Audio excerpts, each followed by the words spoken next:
This is Bobcat football, as Hope hosts Malvern on Friday, October 10th.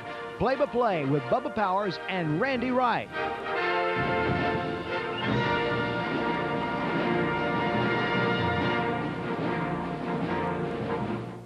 The Hope Bobcats play host in Hammond Stadium to the Malvern Leopards in a critical AAA Southwest Conference game here on the 6th playing night in high school football. The Bobcats come into tonight's game 2-0 in conference play after the big victory at Hot Springs last week. Malvern comes into tonight's game 1-1 after a huge victory over the Lake Hamilton Wolves up at Lake Hamilton last week, 45-20. Bub, this is a game where the Bobcats, it's a big game, not one that would cause them to lose a playoff berth, but it's a big game if you want to win the championship. Well, it's a big game, and what big games mean is usually they're good football teams playing in big games. Hope Bobcats are a good football team, and the same can be said of the Malvern Leopards. The thing that makes the Malvern Leopards so good, as a lot of you probably know if you read the paper, they're bringing one of the finest running backs in the state of Arkansas, possibly in the nation, a young man named Harold Harris that just has blinding speed, a tailback that has been a thorn in the Bobcats' side ever since he's been a sophomore, was a dominant player as a sophomore, had an outstanding game last year against the Bobcats. I expect him, it's going to be a tough chore for the Bobcats to slow Harold Harris down tonight.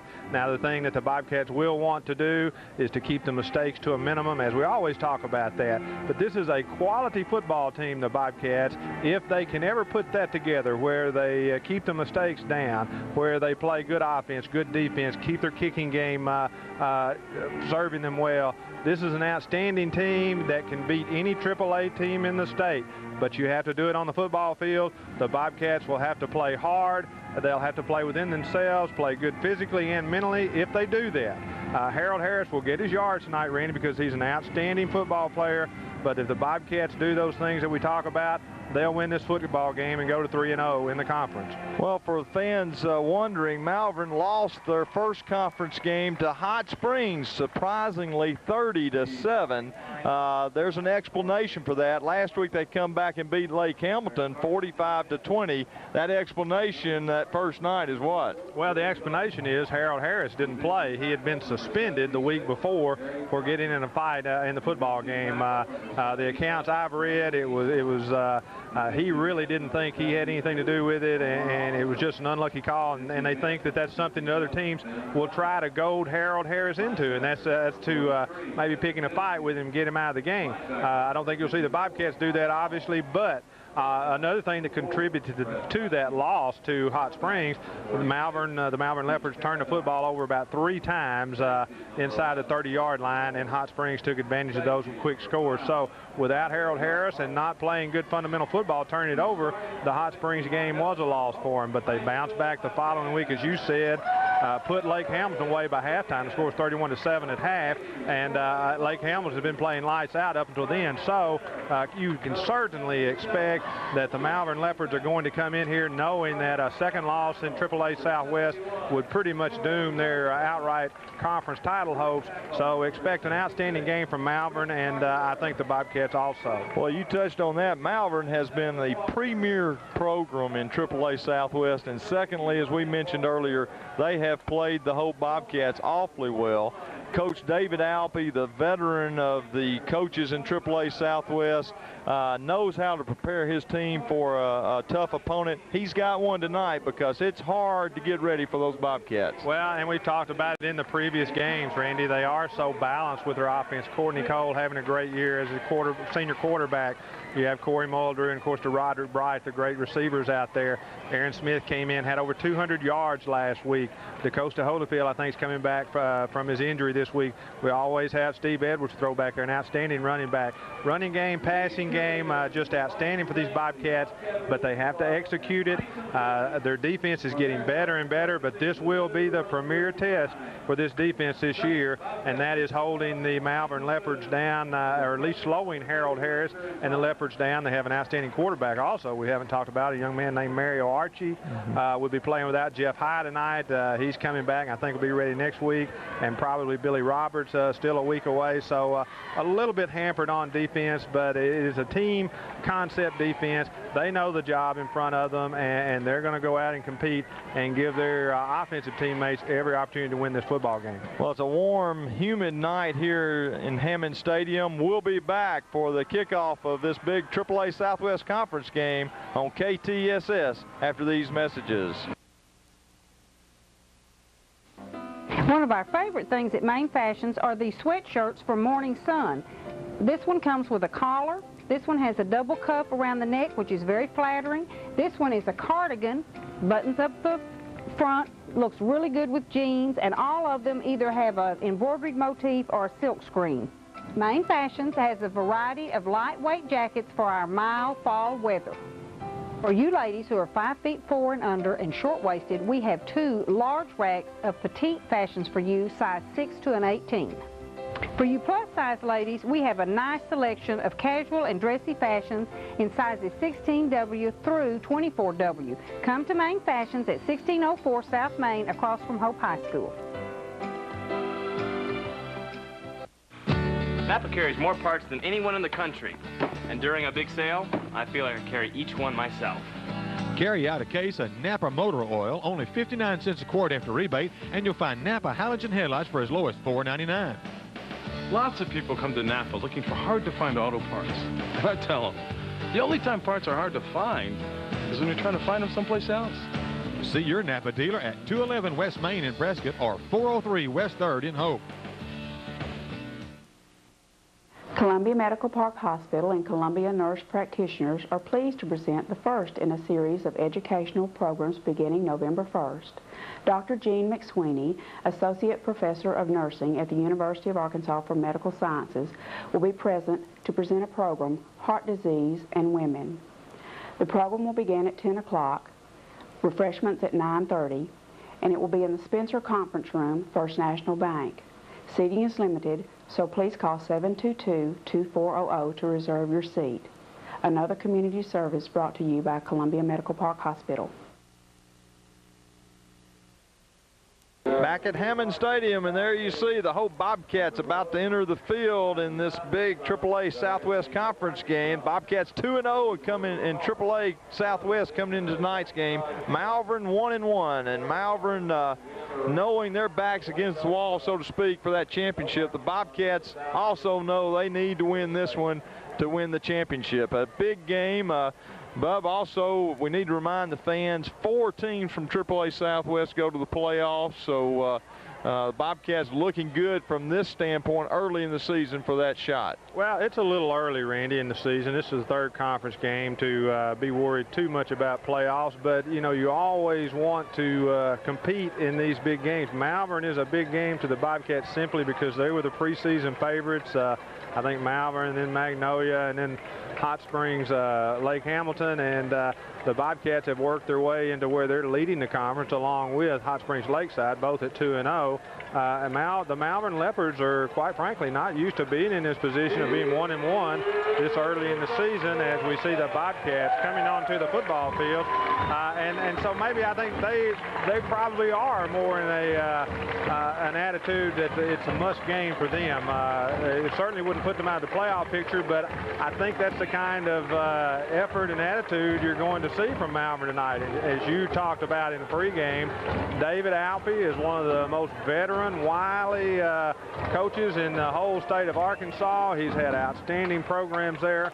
Always seems to have an excellent football team, and we certainly expect that to be the case with Malvern tonight. I might mention, as Malvern gets ready to tee it up, as the Bobcats are coming back with their kickoff return team, but Malvern is a football team that exhibits a lot of the things that the Bobcats do, and that is a well-balanced offense.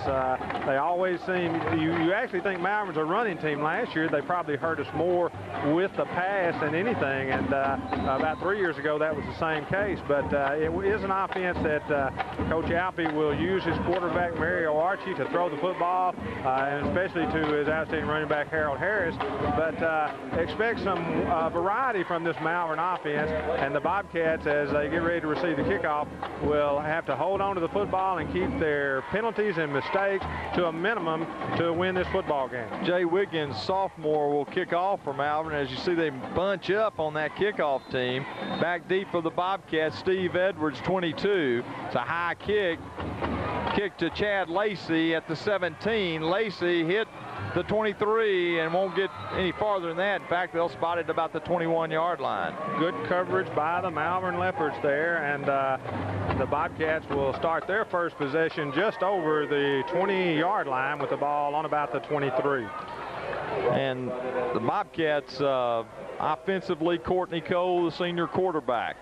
You'll see also in there number 80, who goes, that's Corey Muldrew at the tight end spot on the left. Split left is D. Bright, the senior slot back. Ramsey is the tight end on the right side. Pitch to, or handoff to Aaron Smith. Smith, the man that carried for over 200 yards at Hot Springs, is stopped for about a yard gain there by a host of Malvern Leopards. And there you saw just the tailback dive play off tackle with Aaron Smith, and the Bobcats were able to pick up almost 2 on the play as the Malvern Leopards came up big on the first defensive play of the game. 2nd and 9 for the Bobcats. Let's mark it at their own 24-yard line. Rusty Beck is the senior center. Devon Walker and Ryan Walker, the 2 guards. Brent Carpenter and Tremaine Hill are the tackles. Cole hits Muldrew right across the middle. It's deflected, intercepted by the Leopards, and that's number 11, Wesley Folds, a junior, with the interception. First big break goes to the Leopards, and it really couldn't have been run or executed any better. Just a perfect pass there. D. Bright took his eyes off a little bit. Ball popped up, and the Malvern Leopards intercepted and get the first break of the football game with the ball on the Bobcat 39-yard line. The man to watch is number 2, Harold Harris for the Leopards, 6 foot, 180-pound senior. He's the tailback standing behind Mario Archie, the senior quarterback. Both great athletes. On the options, Archie pitches to Harris. The Bobcat defense smothers him for a 5-yard loss. Good job there by the Bobcat defense using their team speed. We saw Nick Edwards along with Dietrich Pace, Jacob Jones, but there was a good stop there on the quarterback as he brought the option down the line. I didn't catch who it was, but the first defensive play for the Bobcats, they come up big, and Malvern has a 4-yard loss on the play, brings up a 2nd and 14. Christian and Sampson and Golston, the defensive interior line. Patton and Pace, the defensive ends for the Cats. Archie, the quarterback, sends a man wide right, slot left to the slot back. On the counter, got a great hole and tackled there by, looks like Billy Roberts for the Bobcats. Well, we have, I think it was Golston over there playing that tackle, and he just got caught up inside, and our defensive end got kicked out and created that huge hole there on the counter. So Malvern comes back with a nice play and gets into a 3rd and about 2 situation. Buckley, the ball carrier that time for about a 12-yard gain, brings up 3rd and 2. Cox goes split left. Buckley is the slot back. The tailback is Harris. He goes in motion to the right side. 4-3 speed, handoff to the fullback. That is Wallace Smith for the first down. And they did pick up the first down. That's an interesting thing you need to watch all night long. Malvern did that last year, and that is send their tailback in motion, especially Harold Harris.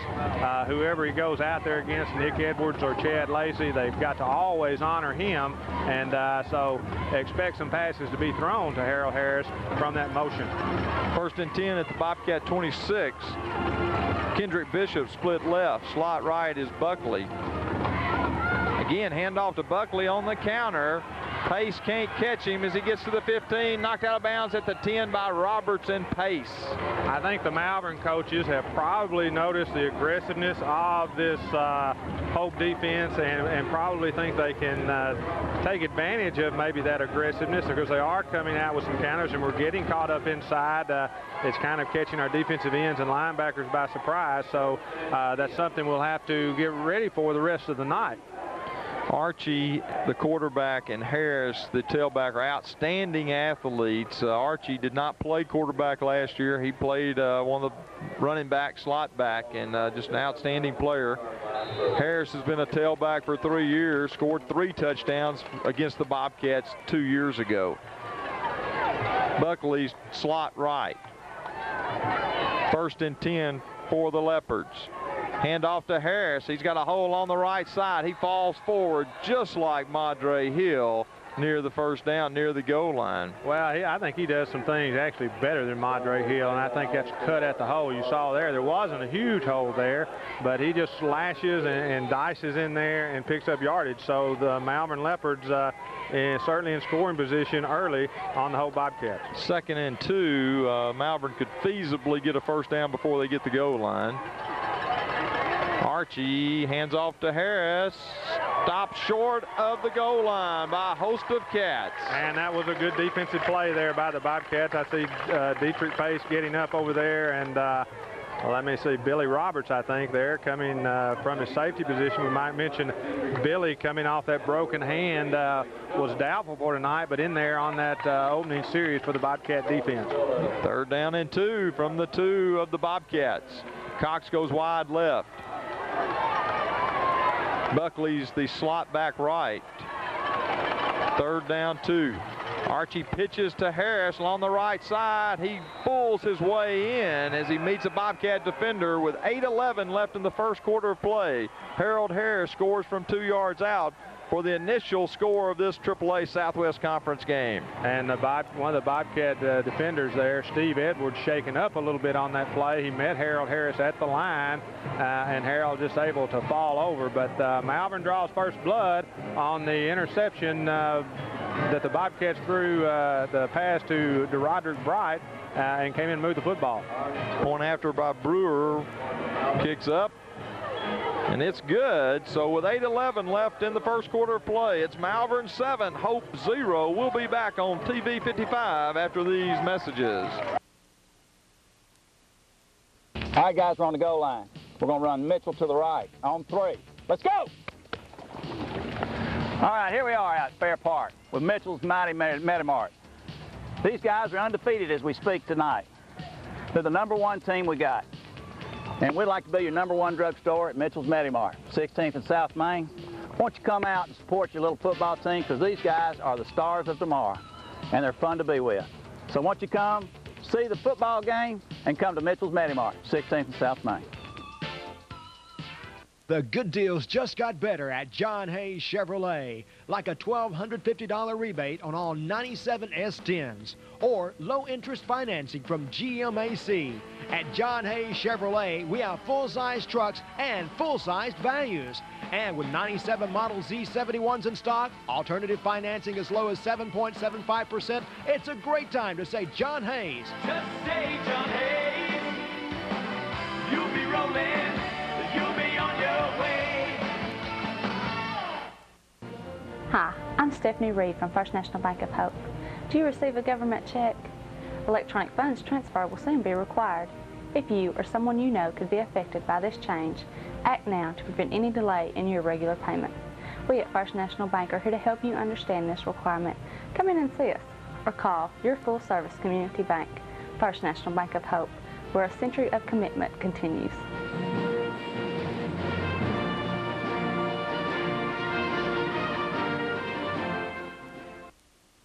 Back at Hammond Stadium in the first quarter, Malvern strikes early with 8:11 left here in this first quarter play and lead the Bobcats 7-0 after a turnover by the Bobcats gave the Leopards great field position at the Bobcat 26, and they drove it in from there.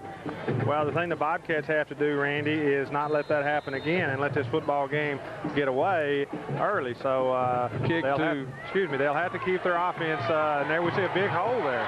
Edwards got a nice hole on the Wiggins kick, gets up to the 31. The Bobcats will have it there at their own 31 to start their second possession of the game. Good field position there for the Bobcats, but the Bobcats want to run the football and they want to throw the football, but they can't rely on one too heavily. And early in this football game, they need to come out against this Malvern defense and show that they can move the football. Muldrew and Bright go to the left side. Aaron Smith is the running back. Jared Sawyer's the fullback. Handoff to Smith along the left side. He does a nice job of gain of about 4 yards for the Cats, maybe 5, before being stopped by the Leopards. Yeah, close to 5, and that was a good play there. Good surge by the left side of that line over there. Tremaine Hill and also Ryan Walker, and the Bobcats are faced with a 2nd and a short 6. Muldrew and Bright go to the left side again. Courtney Cole pitches to Aaron Smith along the right side. Smith across the 40 near the first down. It'll bring up 3rd down and short for the Cats. Another good gain there, and a good job by Aaron Smith of getting outside quickly, and as you mentioned, bring up a 3rd and about 1 for the Bobcats as the officials are signaling timeout. Yeah, they want to measure. It's on the far side is where the chain is. Bobcats have that crown in their field, and when you're down on the field, it's hard to tell just how far it is. I think it's going to be just a little bit short, not a great deal, certainly not a yard, but so the Bobcats, I think, will be faced with a 3rd down play. And you are correct, Bubba. It's 3rd and short for the Bobcats.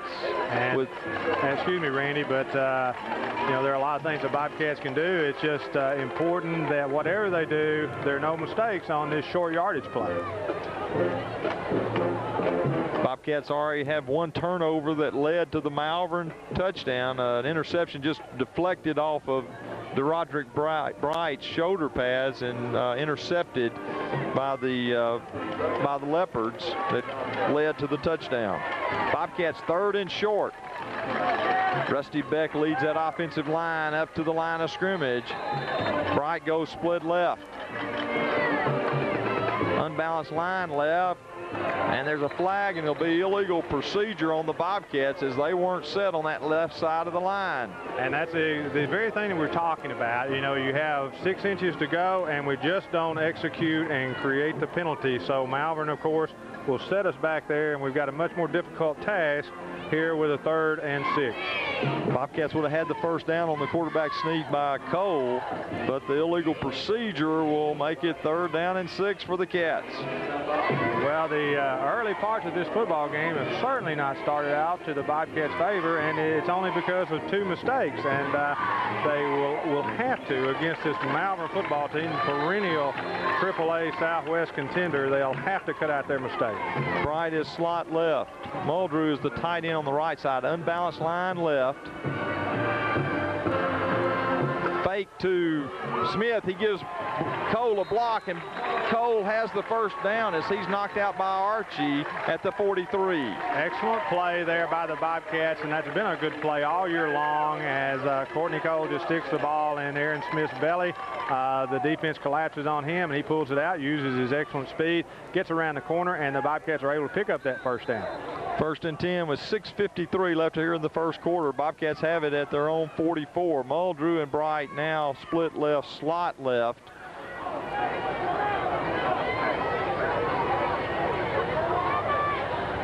Cole drops back, looks across the middle, and just a little bit too high for Corey Muldrew. Yeah, and the Bobcats, that ball was a little bit high there by Courtney Cole. Muldrew maybe had a little seam there, but the pass just off target and brings up a 2nd and 10 for the Bobcats. Clock stopped with 6:48 left here in this 1st quarter of play. Cole gets the play from the Bobcat staff. And now Muldrew and Bright will go to the left side. Ramsey's the tight end on the right side now. Pitch to Aaron Smith. Smith runs into a bunch of Leopards, but not after a 5-yard gain for the Cats. Bring up 3rd and 5. Well, a little bit of a different play there as we see Aaron Smith slow to get up off the ground. He appears to be shaken up as he picked up about 4 yards on that play. And he's back to the Bobcat huddle, and Steve Edwards was ready to check in for the Cats if needed. But Aaron Smith appears to be okay. 3rd down and 6. Muldrew goes split left. Slot right is D. Bright. On the handoff to the slot back Bright, trying to get outside, and boy, he's met hard there by Archie over on the far side for a gain of about a yard. Well, the Bobcats had their version of the counter there, and I think a pretty good play to call. It's just that Malvern played an excellent defense there. Everyone stayed at home, did their job, and the Bobcats will be forced to punt with 5:42 left in the first quarter. So Jason Patton, the junior punter for the Cats, defensive end, will do the punting for the Cats. Back deep are the two seniors, number 2, Harold Harris, number 5, Mario Archie. Quick snap to Patton. He gets it off a high kick that Harris will fair catch and did an outstanding job to get to that ball, and Malvern will have it at their 29-yard line. Boy, he sure did, and I know that obviously David Alpey has excellent confidence in Harold Harris there. He did a wonderful job of catching the football on the fair catch, kind of a diving catch, but it kept the football from rolling, and so Malvern with the football on their own 27-yard line. 1st and 10, Leopards. Bobcat defense likes to have them in their own territory. Slot right, split left now for the Leopards. Hand off to Harold Harris along the right side. Big J.D. Sampson stops him there along with Steve Edwards for a gain of about a yard. And also, now, Jacob Jones. Excuse me, Randy. That was a good play there by Jonathan Sampson there as he kind of slowed Harris up. And even Harold Harris with his quickness, if J.D. gets his claws on him, he's not going to go anywhere. But Jacob Jones, as you mentioned, and also Steve Edwards there on the play. 2nd down and 8 at the 30 of the Leopards. Buckley now slot left. Split right goes the Leopards. Bishop. Hand off to Harris along the left side, tripped up by Steve Edwards, but he falls forward to the 35, and it'll be 3rd down and 3 for Malvern. I think the thing that you're going to see with Harold Harris that maybe you haven't seen with some of the other running backs of Bobcats that face, maybe with the exception of Terrence Moore, he's just such a hard player to get a beat on and actually get a clean shot. You saw it there. Steve Edwards had pretty good position on it. Cox goes to the left side. Slot right is Buckley. Wide right on 3rd and 3. On the option goes Archie. He's got the 1st down. Pace hits him across the 40 to the 42. 1st and 10 Leopards. Yeah, and apparently Malvern has the option play, and Archie is a good athlete, and will be able to run it. He kept it there and picked up the 3rd down for the Malvern Leopards. Picked up the 1st down for Malvern, but Malvern able to move the football on their first couple of possessions against the Bobcat defense. 4:04 clock running left in the first quarter of play. Malvern leading the Bobcats 7-0, and they have the football. Now Bishop split left, slot right, and in motion goes Harris. Dropping back is Archie to the right side, throwing long to Harris. Roberts there, but can't get it. Touchdown Harold Harris, a 68-yard touchdown throw and catch from Mario Archie to Harold Harris. And as we talked about on that first drive, he went in motion, and either Nick Edwards thought he had help behind him, or he went for a fake, but just a perfect pass, and that's what Malvern does, is showboat Harold Harris, and they've done it early in this football game against the Bobcats. So Brewer will attempt the point after as the Leopards take a 13-0 lead quickly here in this first quarter of play against the Hope Bobcats. Snap up, Brewer's kick is good. So with 3:43 left in the first quarter of play, it's Malvern 14, Hope 0. We'll be back on KTSS after these messages. The gifts which will bring fond memories tomorrow are found today at Impressions. We have fine china by Nico, Murafeld, and others. Baby showers are no problem with the great selection available at Impressions. We have gifts from the very small figurines to the large Afghans to be enjoyed this fall. For your convenience, we also do in-house embroidery of many gifts, making them very special. Next time you give a gift, make an impression with a gift from Impressions at 108 West 2nd in downtown Hope. The year was 1951. Chester May began delivering butane in this truck for the Butane Gas Company. For the last 46 years, customers throughout Southwest Arkansas have come to depend upon the courteous service of the May family and Butane Gas Company. Today, in their third generation, the Mays are providing prompt service, quality propane, plumbing supplies, hardware, and more. The Mays wish to thank their customers for their past patronage and look forward to serving you in the future. That's Butane Gas Company, 401 South Walnut in Hope. Construction is now complete at Hillcrest Care and Rehab. Hi, I'm Margie Johnson, Administrator at Hillcrest Care and Rehab in Prescott. I would like to extend to you a personal invitation to our open house on Sunday, October 26th from 2 until 4 p.m. We want you to come and see our new wing with its modern equipment. We also want you to visit with our staff because it's our staff that truly makes the difference. Remember our open house on Sunday, October 26th from 2 until 4 p.m. Hillcrest Care and Rehab, West 2nd Street in Prescott, where caring comes first. Great shoes and great prices. Of course, it can only be the Athlete's Foot in Hope. We have styles you'll find only at the Athlete's Foot from Nike, Adidas, Fila, and Reebok. The shoes with the blue tag. Also cleats from Nike for young kids playing Little League football. Our prices are always competitive and the fit is always right at the Athlete's Foot, North Irving and Hope, next to Pizza Hut.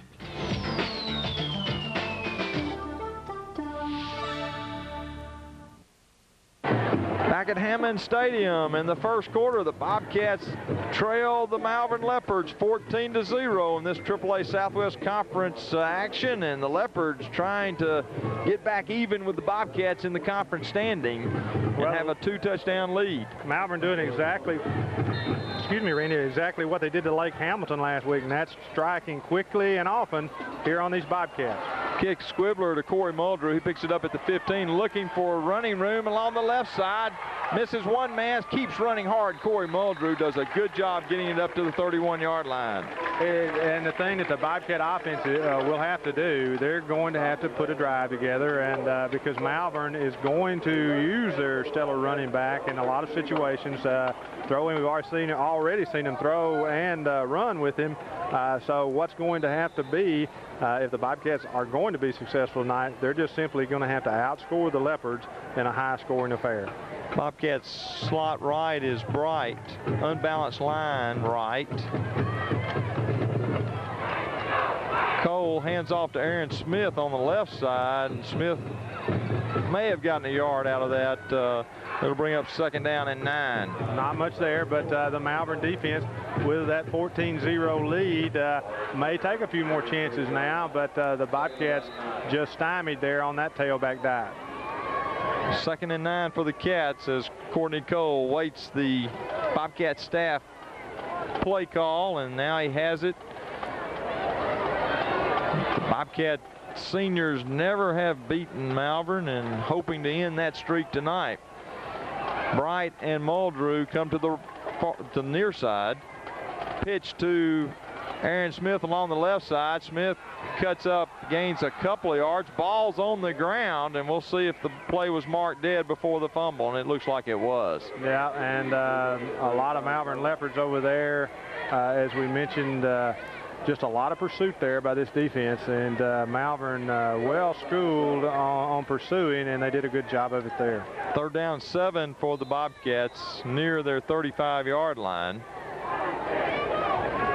2:18 clock running left in the first quarter of play. Malvern 14, Hope 0. Muldrew and Bright come to this side, to the near side. Sarles and Smith are your running backs.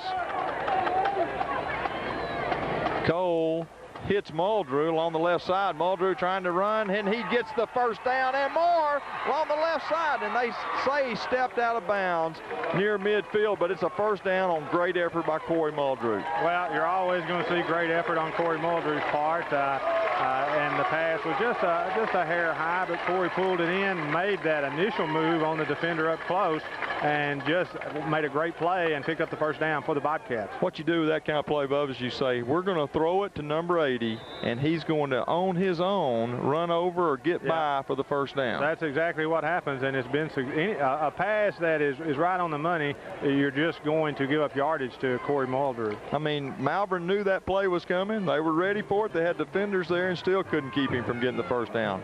Muldrew and Bright go to the far side now.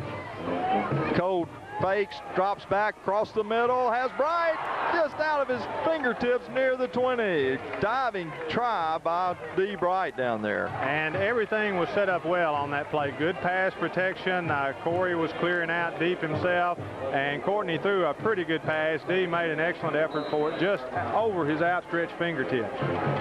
Second down and 10 for the Bobcats at their own 49-yard line. Chad Markham checks in for Corey Muldrew to give him a rest on 2nd and 10. Back in Devin Walker and Ryan Walker, Tremaine Hill, Brent Carpenter on that line. Gray Ramsey, the tight end. Markham and Bright to the left side. Quarterback sneak to Courtney Cole, and he calls his own number, a gain of about 4 in Leopard territory at the 48. Yeah, that was a nice gain, though. I mean, if he could have just gotten a little bit of daylight on that linebacker that tackled him, that was a big gainer. But bring up a third and about 7 for the Bobcats. Muldrew checks back in for the Bobcats. 1:25 clock running left here in the first quarter of play. Again, the Bobcats trailing 14-0.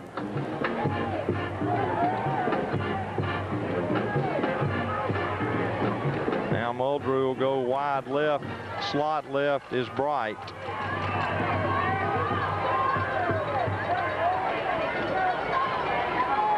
Across the middle to Ramsey, and ball is deflected, and flag finally thrown, and the fans kind of coerced the ref to throw that one, and we got it. I have to agree with you, Randy. It may be a face mask. I don't know. I think that's what I thought it was initially, that Gray Ramsey had his face mask turned. And that's what it was. The referee signals the face mask.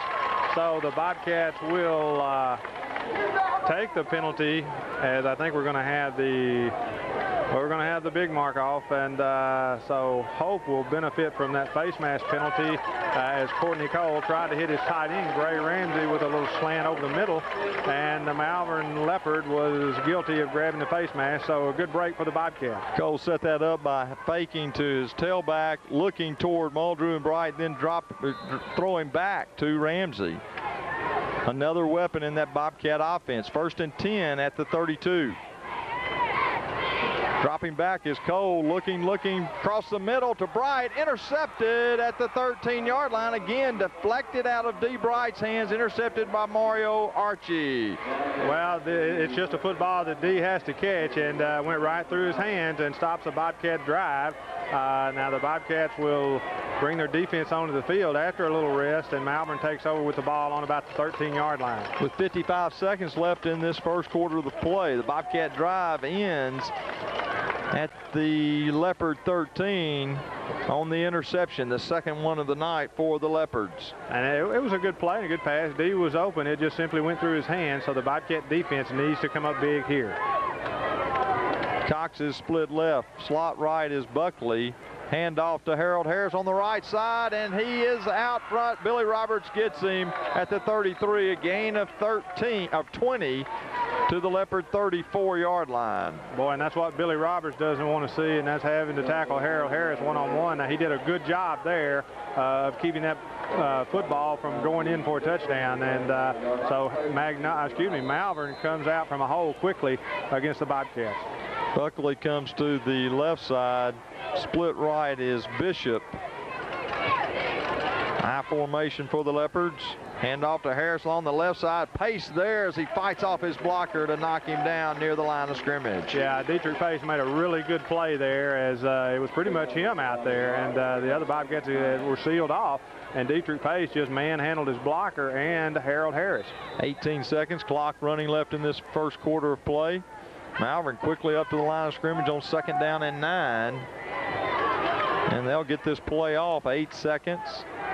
Archie sends a man wide right. Slot left.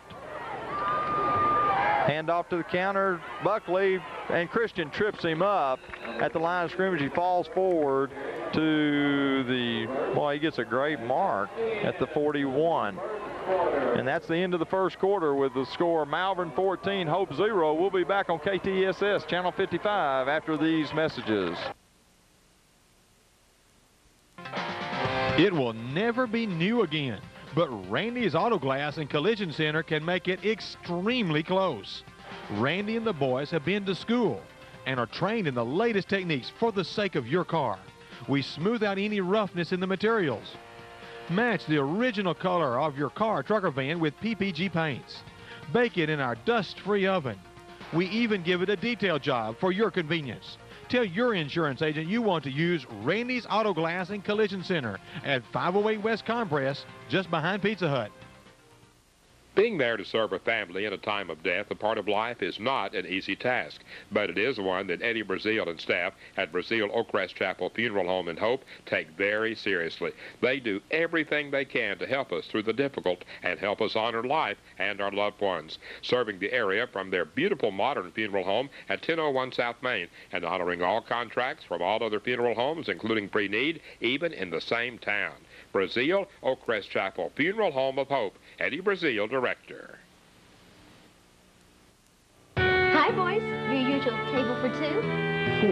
We brought our women folk. Wives? Mamas. Of course. Ask about our senior citizens discount at Western Sizzler. So, Mama, ain't Western Sizzler great? Wonderful! But take your hat off at the table! Cowboys, oi. Western Sizzling, Highway 4 and I-30 in Hope. Back at Hammond Stadium to start the second quarter. There you see the Bobcat cheerleaders trying to get the fans and the Bobcats in this game as Bobcats trail 14-0. Malvern has it at their own 41, 3rd down and 3.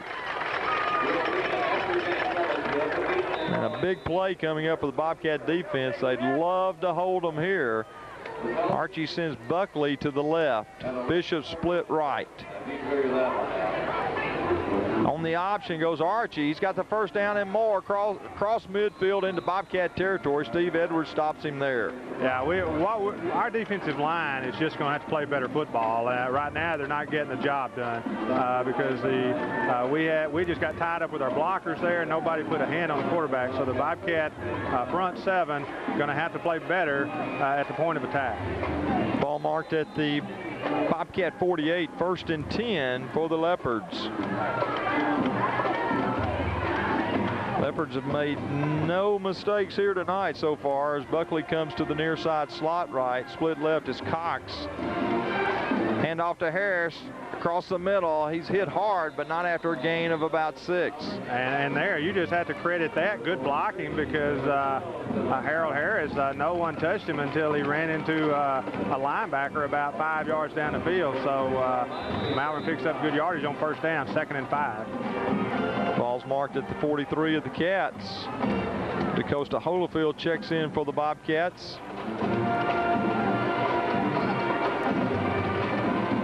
Buckley slot left, split right goes Bishop. In motion to the left side is Harold Harris. Hand off to the fullback. Got running room. Sampson just couldn't hold on to him at the line of scrimmage. He gets near the 1st down. That's Wallace Smith. Well, J.D. slowed him up, and he slowed him up enough in time for other people to get there. They just didn't get there, and we can't let the fullback pick up 6 yards every time he carries the football tonight. Well, they'll measure for a 1st down at the Bobcat 37-yard line after that run by the fullback. And Malvern is on all cylinders so far in this game. They're always going to be on all cylinders, especially against us. And I don't know why, but they just play an outstanding game every time they play us as the referee signals a 1st down there. But we've not even come close to slowing them up with their offense tonight, and they're just moving the football and quite well. 1st and 10, Leopards at the Bobcat 37-yard line. Cox goes wide left, slot right is Buckley. Harris and Smith are the running backs. Archie, the quarterback, hands off to Smith again, and the big fullback goes for 8 yards near the 30-yard line of the Cats. Well, yeah, and there's the fullback there again, picking up big yardage. And as you mentioned before, just all cylinders. Whatever Malvern wants to do, they're doing it at this point. Second down and a long 2 for the Leopards at the Bobcat 30-yard line. And the Bobcats need a break here. Buckley, slot right. Bishop now goes to the left. Mario Archie, the quarterback, hands off to Harold Harris, the senior running back. He leaps through the 25 inside the 25 of the Bobcats. 1st and 10. Yeah, a nice play there by Malvern, and you know, I don't know what to say other than you talk about the Bobcats need a break. The Bobcats need to make their own breaks, and that has to start with your linemen whipping some offensive linemen and allowing your linebackers to make some big plays. So the Bobcats digging themselves a hole here in the first half against Malvern. 9:48 clock running left in the first half of play. Malvern leading 14-0. Handoff to Harold Harris again. Harris into the interior line there, following his blocking. A gain of about 3 for Harris. And a little bit better play there. I saw J.D. Sampson stacked it up there in the middle, and but we're going to have some more of those plays. Second down and 7. Ball marked at the Bobcat 21-yard line. Now Bishop goes wide left. Jeremy Buckley, slot right. Leopards in that unbalanced line right. Hand off to the counterback, and Alex Flanora gets him. He keeps pace there. Holyfield there, and but Flanora initially stopped him to keep Buckley from gaining any yards, and probably a loss. And that was a good read there by Alex Flanora, and he just used his speed because they had us trapped in there again, and Alex just shot in from his linebacker spot as he's on the field getting up a little bit slowly. And we'll hope he's not injured. Alex Flanora, the junior linebacker for the Cats, done an outstanding job all year. And Jeff Haynes goes out to check on him. Aaron Smith will check in for the Bobcats on the defensive side of the ball on a 3rd and 8 for the Leopards. Yeah, and the injury bug starting to creep in on us a little bit, Randy. Of course, Billy's back in his safety spot, but Jeff High not even dressed out tonight, and I think that defensive line surely misses him, but we certainly don't want Alex Flanora to be shaken up too badly, as he's a key to this Bobcat defense. And Bobcats look like he's going to get up, and hopefully he'll be okay. He may be a cramp or just stung his ankle, or hope it's nothing serious, and Alex will be back in. There was a big pile over there as a lot of Bobcats came in to shut that play down, but third and about 7 for Malvern, and I would think this is a very, very big series for the Bobcat defense. Bobcat defense also in there for the Bobcats, number 88, sophomore Paul Wilson on that inside on the defensive end spot. Holyfield in. Pace on the far side, number 5, trying to keep the Leopards from going any farther on 3rd and 8. Buckley goes wide right. Cox split left. Archie looking across the middle, has a tight end. He drops it as Roberts gets there as the ball does to knock it loose. Yeah, and that was a play last year that Malvern just really hurt us on their tight end. The only difference was the one last year caught it and rumbled, and there we were able to create the incompletion, so brings up a 4th down for Malvern, and they'll have to pick up about 7 on this play. Chance for the Bobcats, as you mentioned, to make their break here on 4th and 8 to stop the Leopards as Bishop goes wide left. Slot right is Buckley. Harris goes in motion to the left side. Archie rolling left. The Bobcats get him. Nice job by Steve Edwards. And Bobcats will have good field position as they take over at their own 35. Great call by Dwayne Curry, the Bobcat defensive coach. They brought Steve Edwards in on the blitz and able to put pressure on Mario Archie. They wanted to isolate Harold Harris out there, and they had him on Nick Edwards, and but Steve Edwards came in from his safety spot and the Bobcats get much better field position there with that sack that Steve made. So a good job of defense by the Bobcats. They really did a nice job of buckling up there when they got in their own territory. 1st and 10 Cats. Bright goes slot wide right. Split left is Muldrew. Pitch to Aaron Smith along the left side. Smith runs over a man for about an 8-yard gain. Good job there of sealing off the Malvern pursuit. And I started to say Steve Edwards, but Aaron Smith got out there quickly and ran over a Malvern Leopard as he came just short of the first down. 2nd and a short 1. Number 43, Devin Dismuke, a sophomore, was the recipient of that blow by Aaron Smith. Bring up 2nd and a long 1 for the Cats. That is a play that it's just, I call it just an ultra quick pitch there, and the Bobcats have been successful with all year. First time we've seen it tonight. The good thing about the senior quarterback, Courtney Cole, he can execute those pitches very nicely, quick, as you mentioned, to get those Bobcat running backs out to the side. Muldrew now split left. Slot right is Bright. Handoff to the fullback, and Sarles breaks open at the 40 of the Leopards. 1st and 10. And there's a young man we don't talk enough about, Randy, and that's Jared Sarles, the fullback, because he doesn't run the football a great deal. Did an outstanding job there of doing it, but he's an outstanding blocker. He's a wonderful team player. He's the kind of guy you need on your offense at all times, and good job and some momentum going for this Bobcat offense. 1st and 10 Cats at the Leopard 42 now with 7:20 clock running left in the first half of play. Bobcats trail 14-0. Both these teams come into ranked in the top 10 in AAA this week. Split left goes Muldrew. Slot right is Bright. Split backfield. Dropping back is Cole. Gets a block from Smith. Throws it up, and Muldrew just can't get under it. It brings up 2nd down, a little bit too high and far on the throw. Well, you saw the double coverage there against Corey, and they had it well covered, but the Bobcats, and I also feel that in most circumstances, Corey's going to be able to come up with that ball if it's on target and come down the winner, but that time just a little bit overthrown by Courtney Cole. Clock stops with 6:58 left in this second quarter of play. 2nd and 10 for the Bobcats at the Malvern 42. Bright goes slot right. Split left is Muldrew again.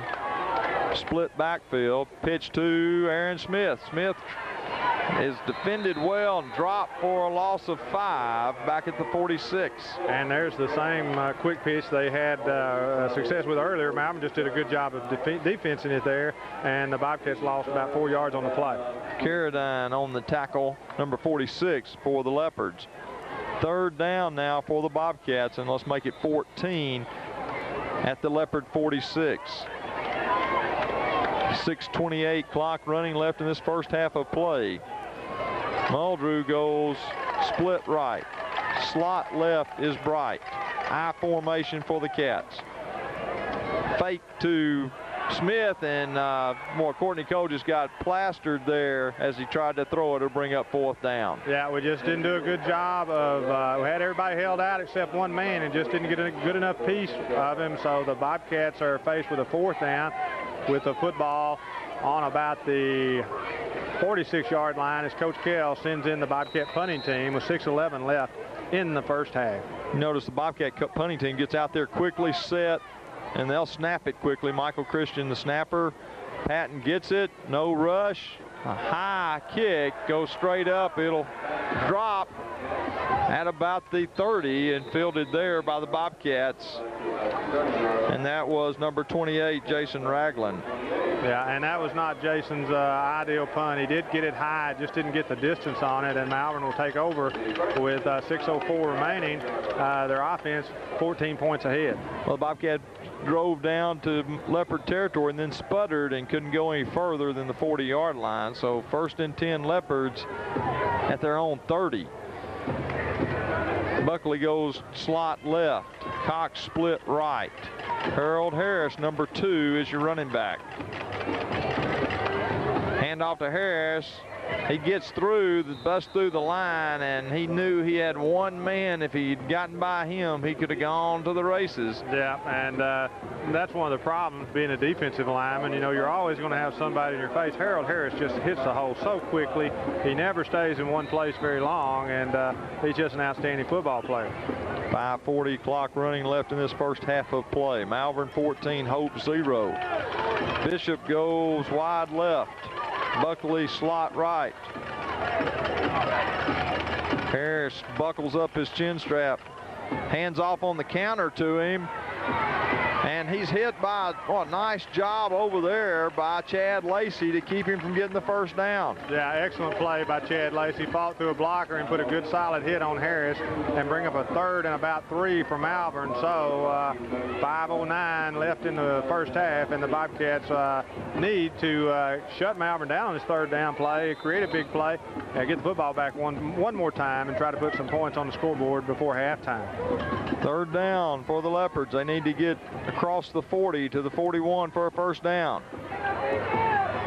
Slot right goes Buckley. Handoff to Harris. He's got the first down. He was met hard by Pace and Jones for the Cats, but not after a first down for the Malvern. Just good job of power football there. Nothing fancy, just a straight handoff, and Malvern was able to pick up the 3 yards as 4:42 left on the clock, and Malvern still has the football with a new set of downs. Bobcats 2-0 in conference play after winning here 2 weeks ago against Arkadelphia and last week at Hot Springs. Cox goes wide left. Buckley slot left. Handoff to the wingback. He drops the ball. Bobcats have it. Well, there you go. Malvern's first mistake of the night. Michael Christian back there as the Malvern tried the counter play one too many times there. Couldn't make connections. So the Bobcats with 4:21 gets their offense back on the football field. And, you know, Randy, in this first half, they've been able to move the football. They just haven't been able to sustain a drive. And now's an important time for the Bobcats to put a drive together. Excellent opportunity for the Cats after the giveaway, or the takeaway, if you will, of Bobcat defense from the Leopards. 1st and 10. Cats power eye right now.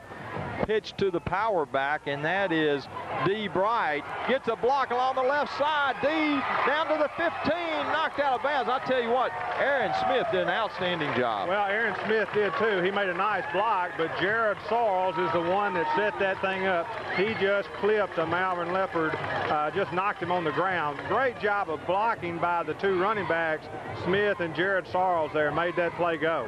1st and 10, Bobcats at the 16, and you got a chance to look at D. Bright's speed. He's got outstanding speed. He goes slot right. Muldrew split left. I formation. Handoff to Sorrells. Ball's on the ground. Leopards look like they have it. We'll see. No, Sorrells jumped on it, and there just wasn't a good execution between Cole and Sorrells on that play. Well, I think a Malvern Leopard made that execution poor as he was there and hit Jared Sorrells just about the time he got the football. So Bobcats get a break, actually able to pick up about a yard on the play. Yeah, 2nd down and 9, and you bet that was a big break for the Cats. 3:40 left here in this first half of play. Bobcats trail 14-0, but knocking at the Leopard door at the 15. Bright goes wide right. Muldrew and Ramsey are tight ends. Handoff, no. Cole will take along the left side. Can't get outside after a gain of about a yard. Brings up 3rd down. There's a flag thrown. Face mask on the Leopards.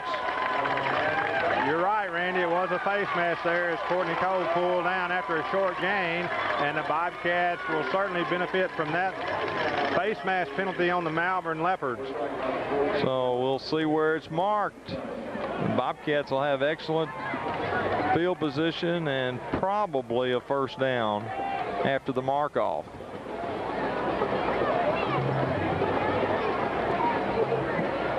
Yes, sir. Let's see. They're going to mark it back, and it'll be close to a first down. We'll see how that relates to the sticks. Clock starts again with 3:20 left. 1st and goal for the Cats at the Leopard 7. Some big breaks for the Cats here. knocking at the Leopard door. Bright goes wide right. Quarterback sneak by Cole inside the 5. Yeah, it gets down to about the 4, maybe the 3-yard line, depending on the mark of the referee, pretty close to the 3. And I guess we're going to put it on the floor 4, but 2nd and 4 to the goal line as the Bobcats trying to get in this end zone with 2:40 left in the first half. Bobcats trail 14-0, 2nd and goal for the Bobcats. Now Bright goes slot left. Muldrew is the tight end on the left side. Unbalanced line right now. Cole hands off to Smith, trying to get outside. Breaks through near the goal line, but just doesn't get in. Great effort by Aaron Smith. Boy, you're right. That was great effort by Aaron Smith. And actually, I think he ran into a Bobcats back there that kept him from getting in the end zone. Brings up 3rd down, and the ball is marked on the goal line, folks. It's touching it. Well, it's not touching it, but it couldn't be any closer as the Bobcats with a 3rd down and probably 2 quarterback sneaks to get the football into the end zone. The coaching staff with 15 seconds left on the play clock will call a timeout with 1:44 left here in this first half of play. As that's a good call timeout. You haven't had any all night. You need to make sure on this 3rd and short to get some points on the board. No question about it. It was a good call timeout, and the Bobcats, as I mentioned, I think will have 2 opportunities probably for a quarterback sneak, but it's just real important. The only thing that can hurt the Bobcats here, Randy, I think, is just some type of mistake on their part, a motion penalty or something along those lines, but they won't ever have the football any closer to the goal line with an opportunity to score as they do right here. I'll tell you, a great opportunity created by the Bobcat defense on the fumble. Bobcats started at their 30, the Leopard 36, and have moved it well down to the goal line, 3rd and goal with 1:44 left. Well, and as this ball game progresses, the Bobcats are going to have to put these drives together and tire that Malvern defense out, because our defense has been on the football field a great deal in this first half tonight. They really have, and a lot of the first quarter belong to the Leopards. 3rd down, the Bobcats know their play. Let's see, the unbalanced line to the left, power eye right. In motion is Bright. Cole, did he get in? Let's see, no signal yet.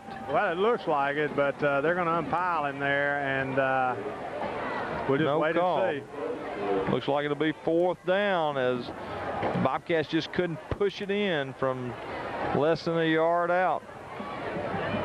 Well, Courtney just wasn't able to get any penetration there at all, and the referee signals he couldn't have lost yardage. I don't think couldn't have lost yardage, and the Bobcats will be faced with 4th down with the football just 2 to 3 inches off the goal line. 1 minute left, clock running in this first half of play. Muldrew now will split left. Malvern wants a timeout now with 56 seconds left, and Malvern wanted to talk about it. There hasn't been any timeouts on their side of the field yet either, so good use of their timeouts. Well, yeah, and they know that this could be just a huge play. Not so much that the score, 14-0 certainly is not a safe lead, but I think momentum-wise, if Malvern could hold the Bobcats out here, Randy, would just be a huge swing. So Malvern wanting to make sure that they know what they're going to do, and Coach Kell has his Bobcat troops over there making sure that everybody's on the same page with this 4th down and inches to go for a touchdown. Well, you know the Bobcats work on this goal line offense day in and day out for this particular situation. Everybody knows how important it is to put points across when you're down there near the goal line. Well, Malvern really is going to try to get a lot of pressure and penetration on Rusty Beck there, and because they're probably thinking quarterback sneak. I personally don't think we're going to sneak it this time, but we'll just wait and see what the Bobcats have called, and I think Malvern probably going to devote all of their effort to inside the tackles here. Let's see what that Bobcat offensive line. 59 is Devon Walker. 53, Ryan Walker. 77, Rusty Beck. 73, the sophomore Tremaine Hill. 66 is Brent Carpenter. All of them in there. Those big guys need to push them back on 4th down. Hand off to Aaron Smith, and he will be stopped short of the goal line, and the ball will go over on downs to Malvern with 49 seconds left in this first half of play. The Bobcats just couldn't quite get it in. No, and that play, we just got absolutely annihilated over there, and they've had so many people in the backfield. I think that's that Aaron Smith down over there. Yeah, it looks like we'll see who I believe it is. After the play. But anyway, Aaron was just didn't have a chance. Actually, he was stopped. He was hit 3 yards in the backfield there, and so the Bobcats not able to punch it in with 2 tries with the ball on about the 6-inch line. So a big swing momentum-wise for the Malvern Leopards. Let's take a timeout as there's a timeout on the field with 49 seconds left. Hope trailing Malvern 14-0. We'll be back on KTSS after these messages. Hi, Tim McMullen with Sheila Bruce right here at Hope Auto Company in Hope, Arkansas, where we have 8 ways to finance. Our 97s are getting slim. Our 98s are coming in every day. So come see us, pick out the car that you want. Let Sheila get you financed with our 8 ways of financing. You can call us toll-free at 1-888-777-4701 or locally call us at 777-2371. Come look at our service department. We've been in business for 76 years. We're here to stay. Come see us right here at Hope Auto Company, Hope, Arkansas. Here we are back to school time. Time for all of our school activities. We at Studio Floor and Wall Decor would like to encourage you to join your local booster club, whether it be the Athletic Booster Club or Band Booster Club, whether it be the Bobcats, the Curly Wolves, or the Blue Jays. Join these clubs and help support your children. If you need any wall covering, floor covering, or paint, come to Studio Floor and Wall Decor at 500 South Walnut Street in Hope, Arkansas.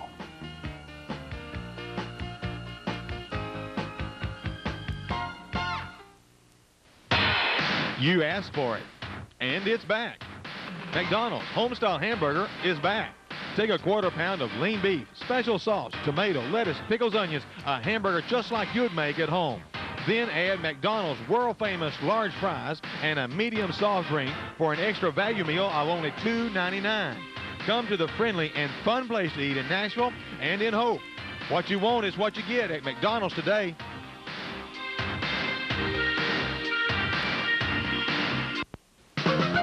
Wilson Furniture and Appliance in Hope has the furniture you need for your home.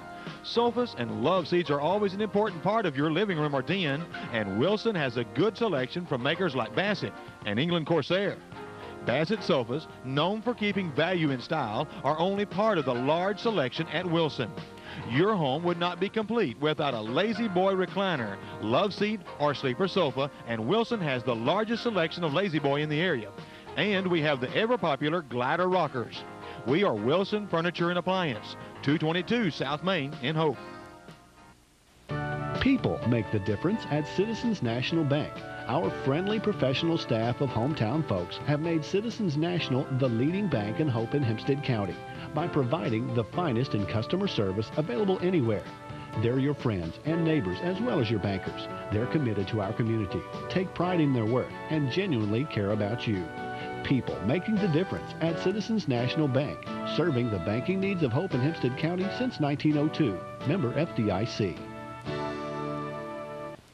Saving money is easy when you shop Martin's Footnotes and Fashions during our anniversary sale. Save 20% on all corduroy all over the store. This includes shirts, overalls, jackets, and skirts. Save 20% on various fashions like All That Jazz, My Michelle, Guess, and A. Buyer. Trade in your old jeans for $5 off any regular price jean. Ladies' dress and casual shoes, regularly priced up to $63, are now $29.99 to $39.99. Come save during our anniversary sale at Martin's Footnotes and Fashions, 808 North Hervey in Hope. Back at Hammond Stadium, you see 49 seconds left. Bobcats stop short at the goal line and don't come up with points. Aaron Smith, the ball carrier, being helped off the field, and looks like he'll be okay. We sure hope so. But 49 seconds left, Randy. Bobcat defense needs to keep their eyes on Harold Harris. Yeah, they can't go to sleep here as Harris can break one. 1st and 10 Leopards. And Archie calls his own number, gets up near the 5, bring up 2nd down and 6 for the Leopards. Just a little breathing room there as Malvern will have one more play before this half expires. And really, you know, just an excellent job of Malvern by taking advantage of, you know, a mistake here and there and running the football and throwing it when they had to. And first half goes to Malvern as we see the 14-0 score. 20 seconds left, clock running here in this first half of play. 2nd and 6. And Archie again calls his number, and that'll probably be the end of the first half with 6 seconds left as they unpile. So at the end of the first half of play, it's Malvern 14, Hope 0. We'll be back with a halftime show on KTSS Channel 55 after these messages. Save 15% during our tire sale at Smith Tire Service in Hope. You can now save 15% on passenger and light truck tires from makers like Dayton, Bridgestone Firestone, Remington, and America's best-known tire, Michelin. And Mark has such low prices on a large variety of mud grips, we can't even mention the price. Credit is available to qualified buyers along with our convenient layaway plan. Take 15% off our already low prices today when you come to Smith Tire Service, where service is in our name. We're at 1100 North Hervey in Hope. Hi, I'm Dr. H. Lewis Pearson with the Pearson Eye and Medical Institute. As you know, we're the largest non-hospital-based outpatient surgical center in southwest Arkansas. Have you given up driving at night because you can't see well enough? Do you have trouble reading the newspaper? Do you have trouble watching television? Have you given up hunting because you can't see well enough to hunt? You may have cataracts. For an examination, please come see us, the Pearson Eye and Medical Institute. Take the airport exit and go 3/4 miles or call 1-800-662-1645.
As we celebrate the upcoming 100th anniversary of George Gershwin, here from the play Porgy and Bess, it's summertime.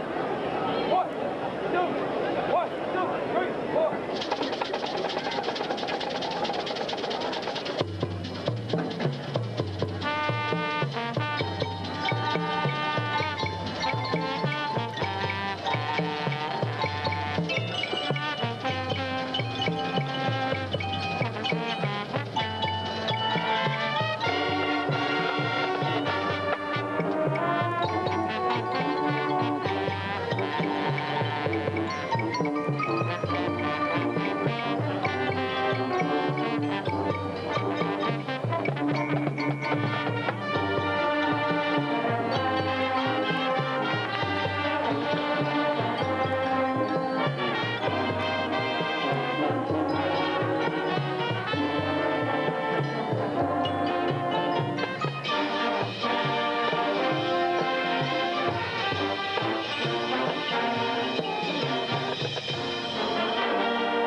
Are you a diabetic?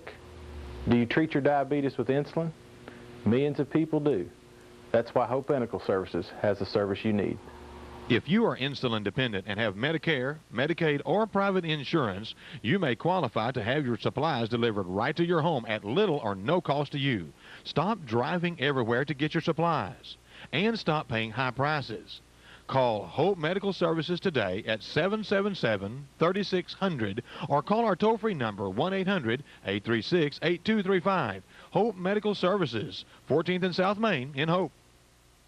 Hello folks, Tim Ashbrook again with Prescott Motor Company. Just want to talk to you a little bit about the sale that we've got going on here at Prescott Motor Company. Folks, we're taking the lowest prices in history on our 97 Ford Mercury products. The incentives are higher than they've ever been, with customer cash up to $2,400 off on some of our selected vehicles. Interest rates as low as 1%. Come on out to Prescott Motor Company for your best deal on a new Ford or Mercury product. That's Prescott Motor Company, Highway 67 South in beautiful Prescott, Arkansas. Hi, this is Steve Buelow with Anderson Frazier Insurance, representing CNA and other major insurance companies. If you're looking for auto insurance and you presently don't have insurance, or you've had some traffic violations, or even an accident, then think of us at Anderson Frazier Insurance. I have an automobile insurance program that's designed just for you, and it's competitive, and what's even better, after 1 year of continuous coverage without any accidents, we will reduce your premium. So give us a call at Anderson Frazier Insurance, the agency that cares for you, downtown on Insurance Corner in Hope. Things happen. Things happen.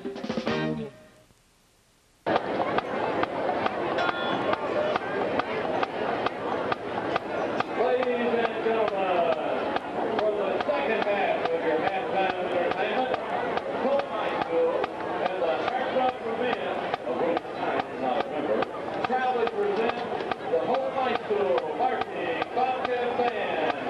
Over the field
Save $10. Save $20. Save $30 at the Athlete's Foot in Hope. That's right, save $10 to $30 on adult athletic shoes at the Athlete's Foot. Also enjoy great savings on children's shoes. Athletic socks, we have more than just a few pair. We also have a great selection of cleaners, strings, and a wide variety of supports for any foot for tremendous savings and great fit. Come to the Athlete's Foot, North Hervey and Hope, next to Pizza Hut.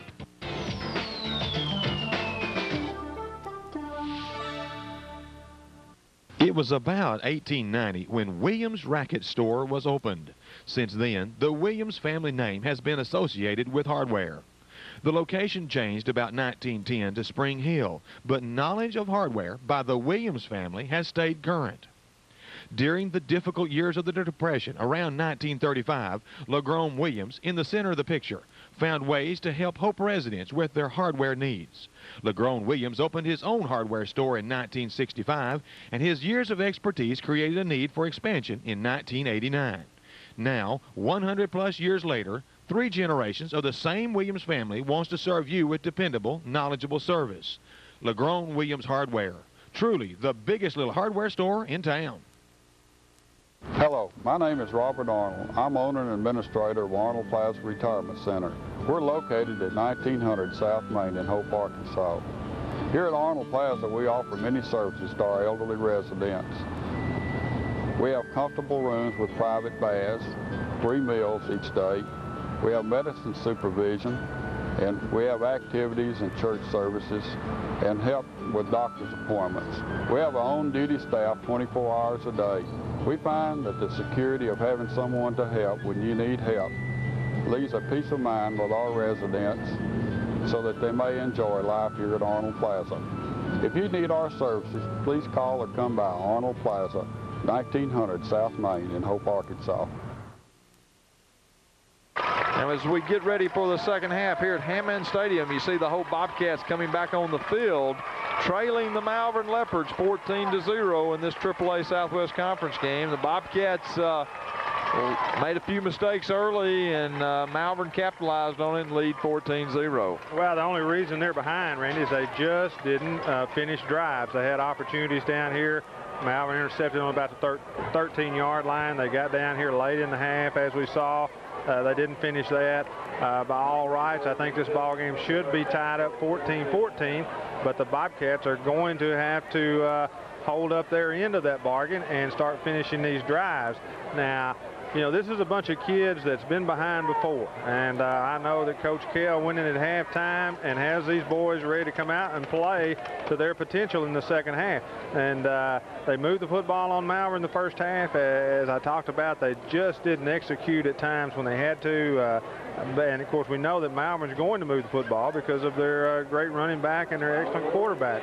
But the Bobcats will be kicking off to Malvern here, and it's important that they set the tone early in this second half, just like they did last week in Hot Springs. Well, you bet the coaching staff talked about that at halftime, is to come out here, don't let Malvern score early, keep them out of the end zone so we can get back in this ball game. Well, there's several things that we're going to have to do better. We're going to have to do a better job of running between the tackles, you know, getting the tough yardage. We're going to have to do a much better job on defense, especially our defensive line, of defeating some blocks and making it harder for Harold Harris to pick up those yards between the tackles. Malvern's rushed for 108 yards tonight. Harris has 62 of those. Hope 79 yards. Hope is 1 of 7 for 15 yards in the air. 2 interceptions. Those have been critical as Tremaine Lacey gets ready to kick off for the Bobcats. It's a squibbler. Malvern lets it roll on the ground. Gets it by a nice job over there. Chad Lacey stopping number 46. That was Keith Carradine. But Malvern will have great field position at their own 44. Great field position, and good job of Chad Lacey of coming back, because he almost got to the sideline, and Mike could have broke that. But the Bobcat defense, faced with Malvern having good field position, needs to come up big in this first Malvern drive. Malvern will send Buckley slot wide left. Split right is Cox. Archie's the quarterback. Harris the running back. Handoff to Harris. And Jacob Jones holds on to him, a gain of a couple. Junior linebacker Jones on the tackle. Well, and pretty good play there by Jacob Jones, is able to hold that to about a 2-yard gain, and good charge there by Corey Golston, filling in for Jeff High. 2nd down and 8 at the Leopard 47 as we just start this 3rd quarter of play. Malvern leading Hope 14-0. Bishop goes wide left, slot right is Buckley again. Handoff to the counter, and Fenori is there as he read him like a book to drop him for a 2-yard loss. Well, you got it, and the last 2 times they've run that, Alex Fenori has done that very thing, Randy. Just stepped right up, did a good job of linebacking, reading the play, and brings up a 3rd and about 12 for Malvern. So good play by the Bobcat defense, and as I said, set the tone. This is a big 3rd down play for the Bobcats. At the 44 of the Leopards, Cox goes wide left, Buckley slot right, in motion to the left goes Harris. Dropping back is Archie across the middle to Cox, and he's busted there by Chad Lacey, or Billy Roberts. Roberts on the tackle. Cox never had the ball. That was just the kind of play. That was an excellent defense. The Bobcats made an adjustment on Harris going into motion. Billy Roberts did a good job of reading, came up and put the stick on, and Malvern will be forced to punt here with about a 4th and 12. So Bobcat defense comes out and sets the tone early in the 2nd half. Wiggins back to punt. Back deep for the Bobcats is Corey Muldrew at about his 15-yard line. Wiggins, it's a high kick away from Muldrew. Muldrew lets it hit at 30, gets a Leopard bounce, and it goes out of bounds at the 14-yard line of the Cats, and a very effective kick by the sophomore for the Leopards. Yeah, no question about that. It was an effective kick, but as we mentioned, the Cat defense did what they had to do, came out and made a couple of big plays. The play by Alex Fenori was an excellent play. Billy Roberts put the stick on the receiver, so the Bobcats with the ball on about the 14-yard line, designed to put a drive together and finish it. Well, an outstanding job by that Bobcat defense holding the Leopards without a 1st down. 10:23 left in the 3rd quarter. Hope with the ball at zone 14. Pitch to the tailback, Steve Edwards. Edwards breaks to the 25 for the 1st down across the 25 to the 28-yard line. And Steve Edwards is such a competitor. He hit that hole, just hit it just tremendously hard, and good job of blocking there. Picks up the 1st down. Good play by the offensive line, and a great job of hitting the hole by the Bobcat junior Steve Edwards. Ball's marked at the 27.5 of the Cats. Muldrew will come to the left side. Slot right is Bright. High formation for the Cats. Handoff to Sarles, and Sarles may have gained a yard as he got hit at the line of scrimmage and driven back. Just not much there for the fullback, and Malvern made a good job. It did pick up about 2 on the play. 2nd down and 8 at the 30 of the Cats. As we start this 3rd quarter of play, the Bobcats trailing Malvern 14-0. Bobcats, only 1 time have they completed a pass in this ball game, and that's got to improve for the Bobcats to be successful here tonight. Bright, slot right, unbalanced line to the right side. Cole on the fake, just faked everybody. Cole all the way. He'll got 1 man to beat at the 15, the 10, the 5. Touchdown, Courtney Cole. 70 yards on a great fake execution by the senior quarterback. Well, you said it exactly. He faked you and I, and he was right down here in front of us, but just a great job of faking, and of course you saw his speed, so set the tone the Bobcats have. They've come out and told the Malvern Leopards it's going to be a football game, and you better get ready. So great job by the Bobcat offense and Courtney Cole of leading that offense. Well, that's the exact statement the Bobcats have made. They held them on defense and then came back on a 70-yard touchdown run by Courtney Cole to tighten this ball game. Colin Pilkington will attempt the point after. Jonathan Easterling to hold. Snap goes through Easterling's hands, and Pilkington just has to fall on it. So with 9:16 left here in the 3rd quarter, it's Malvern 14, Hope 6. We'll be back on KTSS after a word from our sponsors. Hello, I'm Bob Lessenberry, pharmacist at Family Pharmacy in Hope. You know, our down-home prescription service is really what makes us unique. We'll take the time to fill your prescription accurately, and we'll gladly answer any questions you may have, from how to take the medicine to side effects and drug interactions. We also offer in-town delivery and after-hours emergency service. You know, you'll find that good hometown service every time you come in, and it's always at the lowest possible price. That's Family Pharmacy, 810 South Main in Hope. Napa carries more parts than anyone in the country, and during a big sale, I feel I can carry each one myself. Carry out a case of Napa motor oil, only 59 cents a quart after rebate, and you'll find Napa halogen headlights for as low as $4.99. Lots of people come to Napa looking for hard-to-find auto parts. And I tell them, the only time parts are hard to find is when you're trying to find them someplace else. See your Napa dealer at 211 West Main in Prescott or 403 West 3rd in Hope. Hi, my name is Jean Ann Luker. I work at First National Bank of Hope and still don't have time to balance my checkbook. After work, there's t-ball, dance lessons, homework, dinner, baths, and bedtime stories. In the evening, when everyone is settled down, that's when I call Customer Link. Since Customer Link is a 24-hour service, I can call at my convenience. I can check my balance, see what checks have cleared my account, make transfers, keep up with loan balances, and much, much more. As you know, life is busy enough, so if you haven't tried Customer Link, give it a try. It's 777-BANK. That's 777-2265 at First National Bank, where a century of commitment continues. Back at Hammond Stadium, the Hope Bobcats have scored to bring the lead of the Leopards down to 8, 14-6. Tremaine Lacey will kick off for the Bobcats. It's a nice high kick, driving Harold Harris back to his 6-yard line. Harris, the speedster, gets it there. Flannery misses him, but he's hit by a host of cats. Pace in there, Ryan Walker, Chad Lacey. Also Andrew Johnson and Nick Edwards for the Cats. And excellent coverage there, and that was an excellent kick by Tremaine, and he got it good and deep and allowed his coverage to get down there. But you know, anytime Harold Harris has the football with an open field in front of him, it's always dangerous. So good job by the Bobcat kicking team. 1st and 10 for the Leopards at their own 26-yard line. Cox goes wide right, slot left is Buckley. Hand off to Harris. Patton there, and Flannery finishes him off.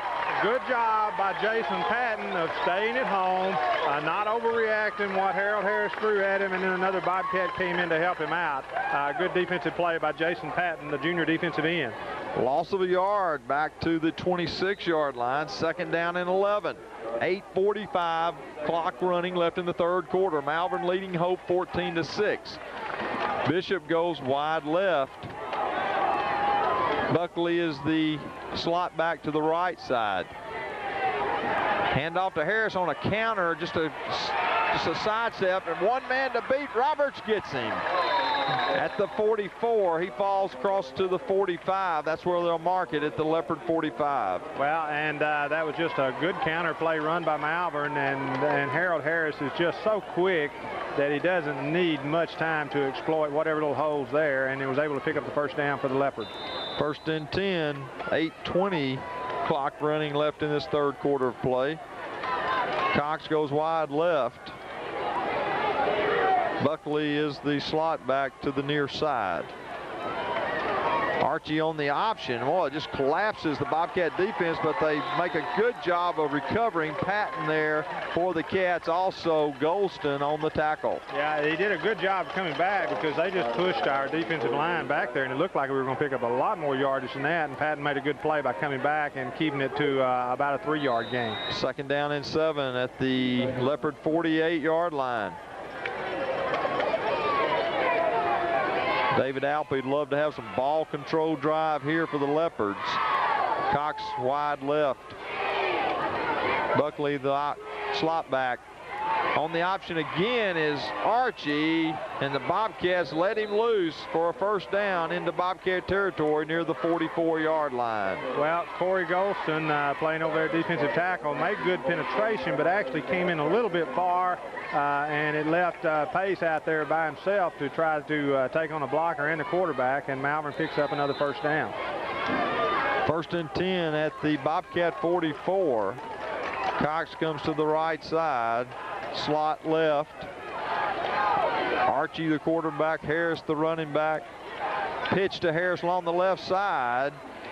And he's met hard on the left side by Steve Edwards. Knocked out of bounds over there at the 39-yard line. A gain of 5 will bring second down. Well, Steve hit him hard, and Steve's a tough player, but Harold Harris is a tough player also, and you just saw two outstanding football players meet head on, and Steve was able to knock him out of bounds after about a 5-yard gain. Ball's marked at the 40, second down, and let's make it 6 there. Pace getting a break as Paul Wilson comes in for him at the defensive end spot. Now Buckley will go wide right, and there's a timeout for Malvern on the field with 6:31 left here in the third quarter of play. It's Malvern 14, Hope 6. We'll be back on KTSS after these messages. Give your tired, aching feet some relief by coming to Foster's Shoe Store today. At Foster's, we take the time to measure and get your feet in the best fitting shoes from makers like Bass, Dockers, Eastland, and others. Check out the extreme comfort of a Bianco. Caring mothers put their children's feet into Keds and jumping jacks. Men, let your feet experience the long-lasting comfort of a Stacy Adams boot. For style and comfort in footwear, come to Foster's Shoe Store, 115 East 2nd Street in the heart of downtown Hope. Hope Community TV is proud to announce the opening of our drive-through window. You can now pay your cable bill at our Walnut Street office without leaving your vehicle. Simply approach the window from the alley by the Main Street Easy Mart or by Studio Floor and Wall Decor. Here at Hope Community TV, we strive to provide the most prompt and convenient services. Our new feature we're offering is a drive-through window for your paying convenience. The drive-through window is for bill paying only, and you need to bring your bill with you when you use it. The window and our office are open from 8 to 5 Monday through Friday at Hope Community TV. Back at Hammond Stadium with 6:31 left in the third quarter. Malvern had a timeout, second down and 6. They quickly up to the ball. Slot right, split left. Hand off to the fullback, Smith. He goes nowhere. As the Bobcats, there's a ball on the ground, but play may have been ruled dead. No, we're going to wait and see. Leopards get up with it. Archie fell on it, actually, and they'll bring up third down and 4 or 5 for the Leopards. Well, that was a good play there. I don't know, just a lot of Bobcats there to make contact with the fullback, and brings up a 3rd and 5 for the Leopards. Leopards leading 14-6 here in the third quarter of play. Slot right, split left. Archie hands off to Harold Harris. Harris, nice job off the left tackle. Knocked out of bounds by Gray Ramsey, but not after he gets down to the Bobcat 13-yard line. Well, and that's where Harold Harris is so dangerous, cutting it out, and we had too many people collapse in there, and he got outside, and Gray Ramsey had the angle on him, was able to get him out of bounds with the football. We'll see where the referee spots it, but on about the 14-yard line. First and 10, Malvern with 5:39. The clock stopped on that out-of-bounds play. Driving in Bobcat territory at the 14. Bishop goes wide right, slot left is Buckley. Archie, the senior quarterback for the Leopards. On the option to the left side, cuts inside. Bobcats do a great job of watching that one. You bet. That was a good play by the Bobcats over there. Jacob Jones scraped off and got in there, and also, let's see, looks like Billy Roberts in up there, Patton and Pace. So good job of defense, 2nd and 11 for Malvern. Now they'll move it back actually just outside the 14. Corey Muldrew will check in for Billy Roberts. You see that big cast on Billy's hands. He's playing, recovering from that broken hand. Cox goes wide left, slot right for the Leopards. Unbalanced line to the right side. Pitch to the right side goes Harris. He cuts in, but is upended there by Jacob Jones and Michael Christian. And Jacob Jones stepping his play up a little bit, and a good play there by Michael Christian. Harris able to pick up about 2.5 on the play, so 3rd and 9 for the Malvern Leopards. 4:40 clock running left in the 3rd quarter of play of this showdown in AAA Southwest. Been a great ball game. Bishop goes wide left. Buckley slot right. Unbalanced line to the right. Handoff to Harris. He's hit again by Corey Muldrew initially for the Bobcats. Yeah, and of course Malvern with the ball on about the 9-yard line, waiting to see Malvern. No, not going to sit their kicker in. They're going to go ahead and try to put points and keep this drive alive with a 4th and about 6. 4th and 6 at the Bobcat 9. Randy, I just want, this is a place where the Bobcats need to stay on sides and just play the football and not give Malvern anything cheap with an offsides penalty. Bobcats fans into this one, as you hear. Archie on the option, pitches to Harold Harris. Bobcats trying to keep him in. They do. Flags all over the field, and we'll see what it is, but the Bobcats hopefully have stopped Malvern. Well, it's a clip, Randy, and as the referee gives the preliminary signal, and the Bobcats have stopped Malvern, and so a good job and a big defensive stand there by the Bobcats with 3:35 left in the 3rd quarter as they'll get the football back and try to put another scoring drive together. 3:35 left in this 3rd quarter. Hope has it. They'll mark it at the Bobcat 9 on the turnover of downs as the Bobcats hold the Leopards. And 14-6, Bobcats trailing. Let's see what the Bobcat offense can do now. Muldrew will be on the left side, unbalanced line right. Bright slot right. Cole looking for Muldrew. He's got him at the 35, the 40, midfield.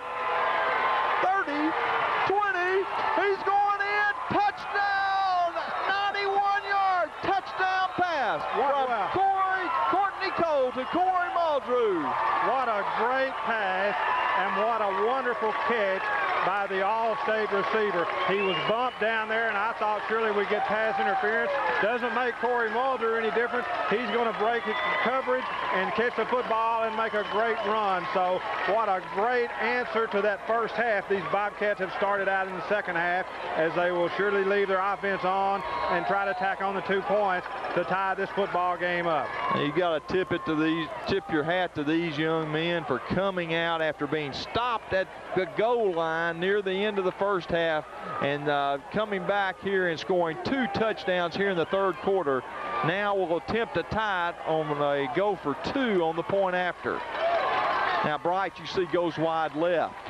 And the Bobcats call a time wisely as Courtney Cole did not like what he saw out there. Well, you know what I think? I think they just wanted to see what kind of defense Malvern was going to set up in. And, you know, I think there are some plays down here that the Bobcats can use with the running game. One is, you know, the quick pitch possibly. The other is Courtney pulling the ball out and trying to get around the end. And I think the coaching staff probably wanted to have a look and see what Malvern was going to line up with against the Bobcat offense. Well, as you mentioned earlier on that touchdown pass, Corey Muldrew got bumped all over the place before he got to the ball, and it was just a great catch at about the 35 or 40 of the Bobcats, and then a sprint from there, and he outran Archie Mario and went in. Mario Archie. But Archie Mario would be good too. But you know what? Well, it was a great call down here because Malvern, I think, obviously expecting the Bobcats to run the football, and a good pass blocking there by the offensive line. And Courtney just made an excellent throw and the touchdown. And as they come out here, we'll try to tie this football game up with the 2-point conversion.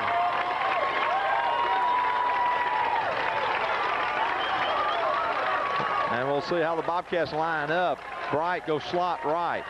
Muldrew is the tight end on the left side, unbalanced line to the right side. Edwards is your tailback, 22. Fake to Edwards. Cole running. And throws. Tipped. No good. No interference. So the Bobcats couldn't quite convert. With 3:21 left in this third quarter play, it's Malvern 14, Hope 12. We'll be back on KTSS Channel 55 after these messages. I'm Mary Goodwin, the chapter coordinator for the National Association of Senior Friends, sponsored by Columbia Medical Park Hospital. If you're 50 or over, working or retired, I'd like to invite you to attend our kickoff rally and complimentary breakfast buffet on November the 1st at 8 a.m. at the Spinning Wheel Restaurant, located just across the highway from the Arkansas State Police headquarters. We'll be having food, entertainment, door prizes, and guest speakers, plus presenting a program on Senior Friends, which is a health and wellness organization which benefits seniors socially. Please give us a call for your reservations, 722-2400. On November the 1st at 8 a.m. at the Spinning Wheel Restaurant, we'll be looking for you. Just another community service of Columbia Medical Park Hospital.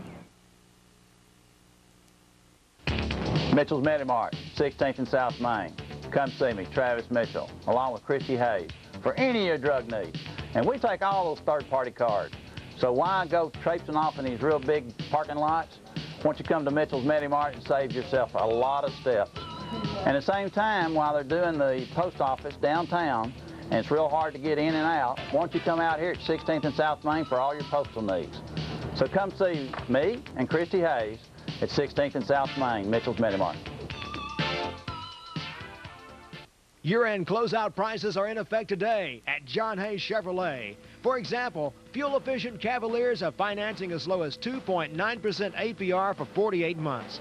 Or try 3.9% financing for 60 months on any Cavalier in stock. Pick Illumina and get $750 cash back, or choose low GMAC interest rates. For the best selection and the best deals, come on in today. Just say John Hayes, you'll be rolling, you'll be on your way.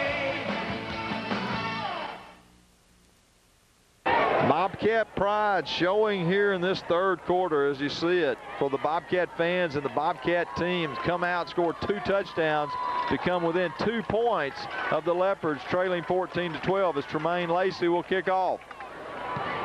Nice kick by the sophomore Lacey. It won't be fielded. They're looking around. Fielded at the goal line. Harris, and he was behind the goal line, so it'll be a touchback to the 20-yard lines. That's where Malvern will take over. That's a great kick there by Tremaine, and Lacey. He just put the ball deep and away from Harold Harris, and one of his best kicks of the year. So, but as we mentioned, to start this second half, Randy, this is a squad or a bunch of kids that are famous for their never quit attitude, and they come back. The extra point situation is the only thing that's keeping this football game from being tied up, and the defense out to try to hold Malvern with another big stop. Malvern will start on their own 20. Slot right, split left. Hand off to Harris along the left side. He slips at the 20. The Bobcat defense holding the line there. Christian in there, J.D. Sampson for the Cats. But the Bobcat defense is doing something better than they did in the first half, and that is controlling their blockers a little bit better, and it makes their going a little tougher for Harold Harris. And so good job there by Michael Christian and Sampson of keeping that to about a 1-yard gain. 2:56 clock running left in this third quarter of play. Again, Malvern leading by 2. Split right, slot left, go the Leopards. On 2nd down and 9, handoff to Harris. He's got running room, and Chad Lacey tries to get him. Pace down there, finally tackled by Pace and Edwards, but not after a first down for the Leopards. Well, that kid will put your heart in your throat if you're a defensive coach. Anytime he breaks that original line of scrimmage, he just is so quick and so active, and just an outstanding running back. Coach Kell talked on his show the other day. He felt like maybe he was the best in the state, and what I've seen so far, I don't doubt that a bit. 1st and 10 at the Leopard 32. Buckley goes wide left, split left, I formation for the Leopards. Handoff again to Harris, and he's met at the line of scrimmage hard there by Dietrich Pace. Yeah, that was a good play by Dietrich Pace, and picked up about 3 on the play, so a 2nd and 7 for Malvern here with 2:05 left in the third quarter.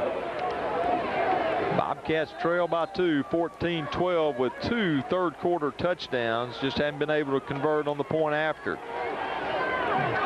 Now Bishop comes wide right. Buckley is slot left, kind of in the wing left position. I formation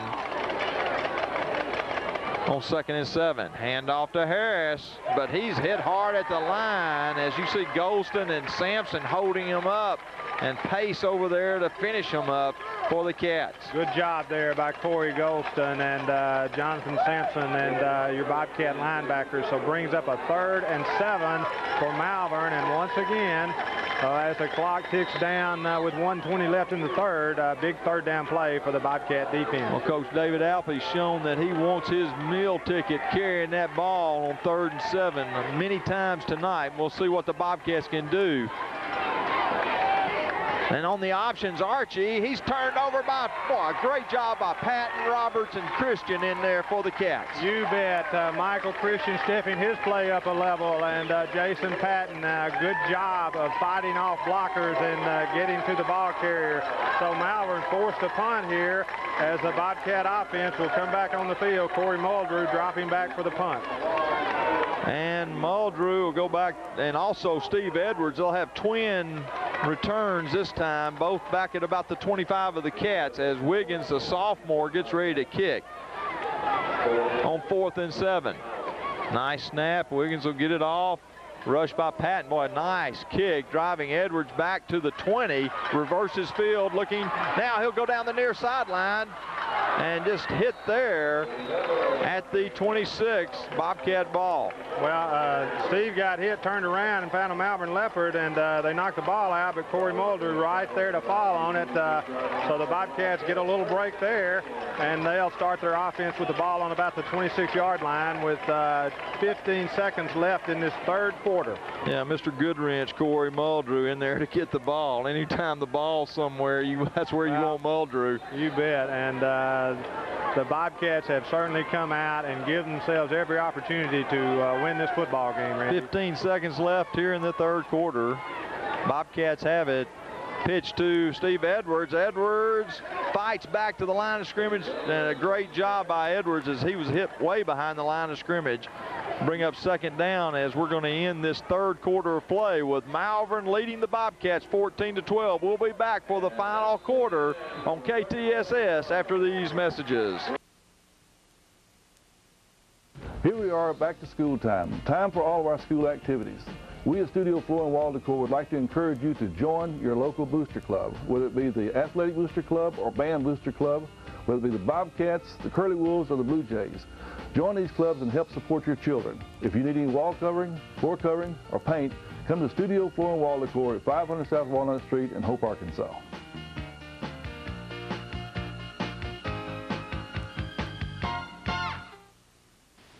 If you can write the words 20% off, you can save 20% at Martin's Footnotes and Fashions. All you need is a pencil or pen and a piece of paper to write the words 20% off. Then take your handwritten coupon to Martin's Footnotes and Fashions and get 20% off any one regular priced item.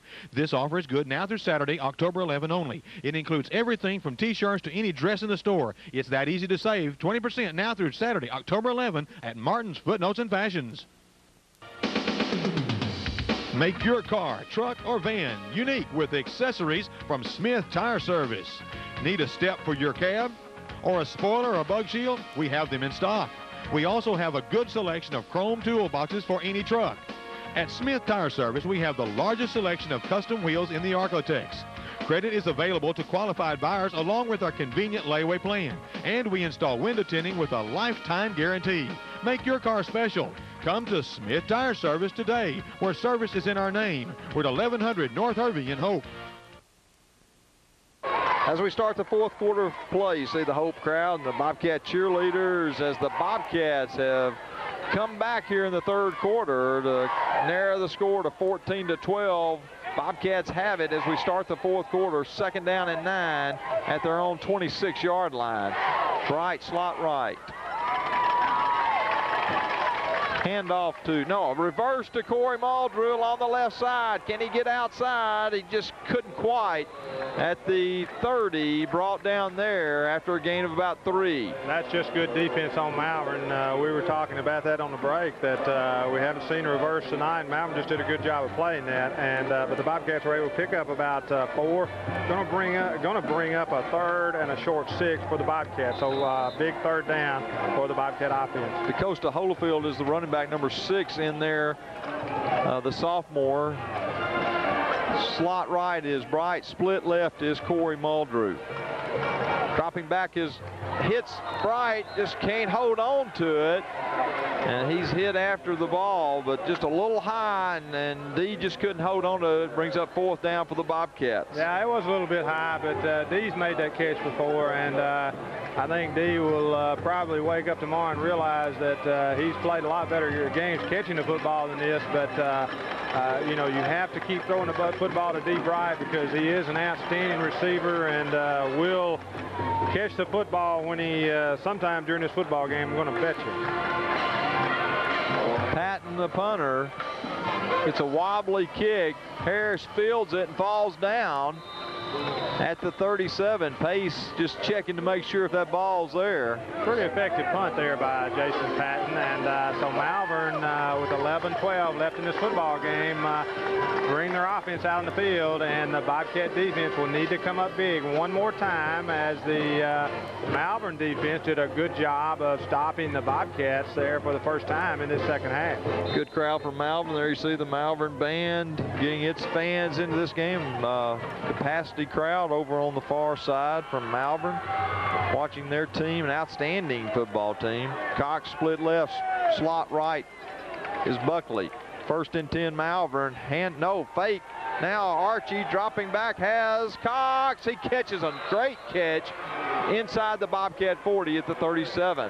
Yeah, and that was a good play by Malvern. They've not shown that all night long, and they did. That was an outstanding catch by the receiver too, as they just got open, kind of snuck out there, and Billy Roberts couldn't get over there in time.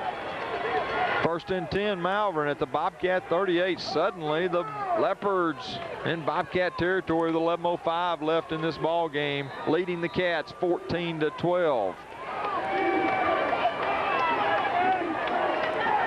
Harris is the tailback. Split left, slot right. In motion goes Harris to the far side. Handoff to the fullback Smith, and nowhere to go as J.D. Sampson's there to meet him. Jonathan Sampson's played an outstanding game tonight. I think probably his best game all year. Been on a lot of tackles, and so that was a good play. Picked up about 2 for Malvern, so bring up a 2nd and 8. The Leopards at the Bobcat 36, let's make it. 10:29, clock running left in this game. That little motion play there by Harold Harris, the Bobcats giving him a lot of room when he goes in motion, and need to be aware of just something out in the flat there to Harris. Split left, slot left for the Leopards. Pitch to Harris. He's again knocked down by Patton and Billy Roberts. Patton really pinched that in. You bet he did, and that was a fine play by Jason Patton, and Roberts came up quickly from his safety position there, and to give Malvern, they lost a couple of 3 yards on the play, so brings up a 3rd and 12 for the Leopards. Bobcats have done an outstanding job so far in this half of holding Malvern in gear on that running game. 9:40 left in the game. 3rd down 11 for the Leopards at the Bobcat 39. Split left, slot left. Dropping back is Archie. He's being hit. No, he misses Flanore. A man wide open. Bobcat defender had fallen down, Roberts. So nothing bad happened. It'll bring up 4th down. Good rush there by Michael Christian, I think Jason Patton over there, and good coverage there in the secondary. So Malvern will be faced with a 4th down, and looks like they're sending their punting team out. With a 2-point lead, they're trying to hold on here at Hammond Stadium as the Bobcat band exhorts their Bobcats to win this ball game. 4th down 11, and Wiggins will punt. Bobcats really don't believe it, but now Edwards dropping back, And Wiggins does. Bobcats try to block it. Wiggins will kick it. Hopefully it'll go into the end zone. No, sir. At the 1-yard line, a big break for the Leopards. Well, just it couldn't be a better punt, and you know, there's nothing the Bobcats could do about that. I don't think they would have fielded it anyway. But if they're going to win this football game or score on this drive, it's going to be a 99.5-yarder because the football is just as close to the goal line as the Bobcats had it earlier in the first half, trying to punch it in. Well, Wiggins, a sophomore, has done a great job in the kicking game.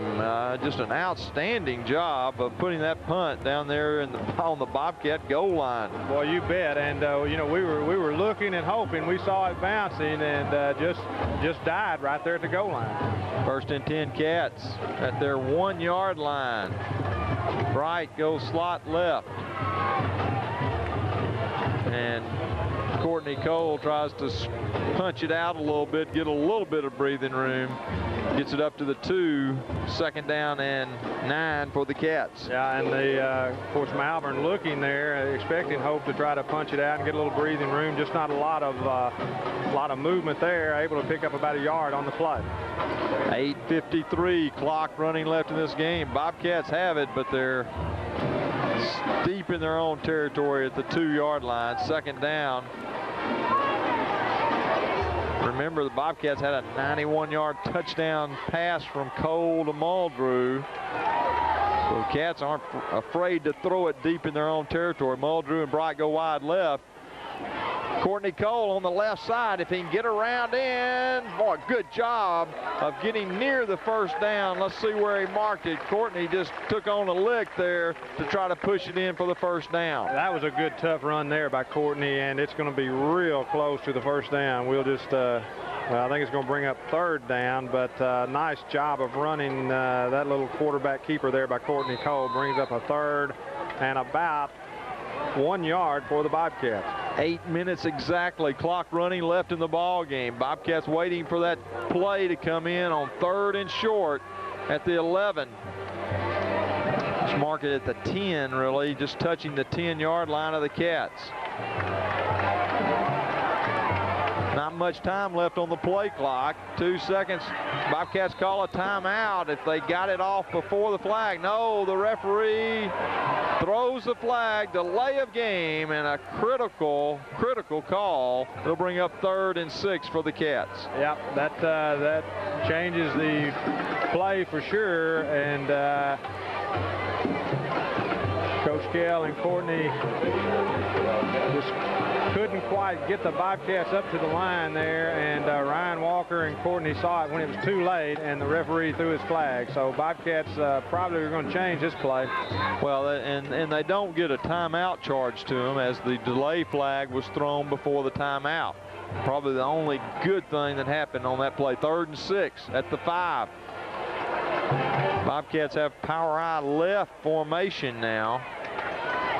Pitch to the tailback. No, it's to Bright along the left side. Bright, I think he's got the 1st down. He got marked. He's got the 1st down just on sheer speed. D. Bright got the 1st down. Wow, just a determined run there by D. Bright. A real good run. Did pick up the 1st down for the Bobcats. And Malvern did a real good job of stringing that play out. D just used his speed and ducked his shoulder and got that extra couple of yards that he needed for the 1st down. So that was definitely a big play for the Bobcats. They'll get another 1st down as 7:16 left in the football game. 14-12, Malvern leads. Muldrew goes wide left. Split left is Bright. Bobcats have it on their own 12. Dropping backs, Cole pumps once, gets hit, rolling, but knocked back to the 6-yard line. And the Leopards stuff Courtney Cole. They'll mark it at the 7. 2nd down for the Cats and 15. Good pass rush there, and just trying to get a Malvern defensive back to maybe bite on that little pump fake. They didn't do it, and so lost about 6 on the play. Bobcats with a 2nd and 16. Again, the Bobcats trying to get, I think Courtney and Coach Kell just aren't communicating. They've got the play in, but not really understanding it. 6 seconds on the play clock. Bobcats get the play off, hand off to the tailback. That's Holyfield for a gain of maybe a yard, bring up 3rd and 14 for the Cats. Just nothing there, and so the Bobcats will be faced with a 3rd and 15 as 6:14 remaining in the football game. Ramsey looks like he gets up a little slowly, gets back to the huddle. 3rd down for the Cats, 6:03 clock running left in this ball game. Bobcats trailing 14-12 in this AAA Southwest Conference game. Everybody knew this would be a very tough football game, and that it has been. Muldrew goes wide left, Bright slot right. 3rd down, 15. Dropping back is Cole. Looks across the middle, gets Ramsey, but back to the original line of scrimmage will bring up 4th and 10. And the Bobcats will have to punt with 5:34 left in the football game, and so the defense will have to hold and try to get one more shot to put this football in the end zone. 4th down, clock still running, and the refs have not set the play clock. Bobcats quickly up to punt. Back deep is Harris, and also number 4 for the Leopards, and that is Brett Husky.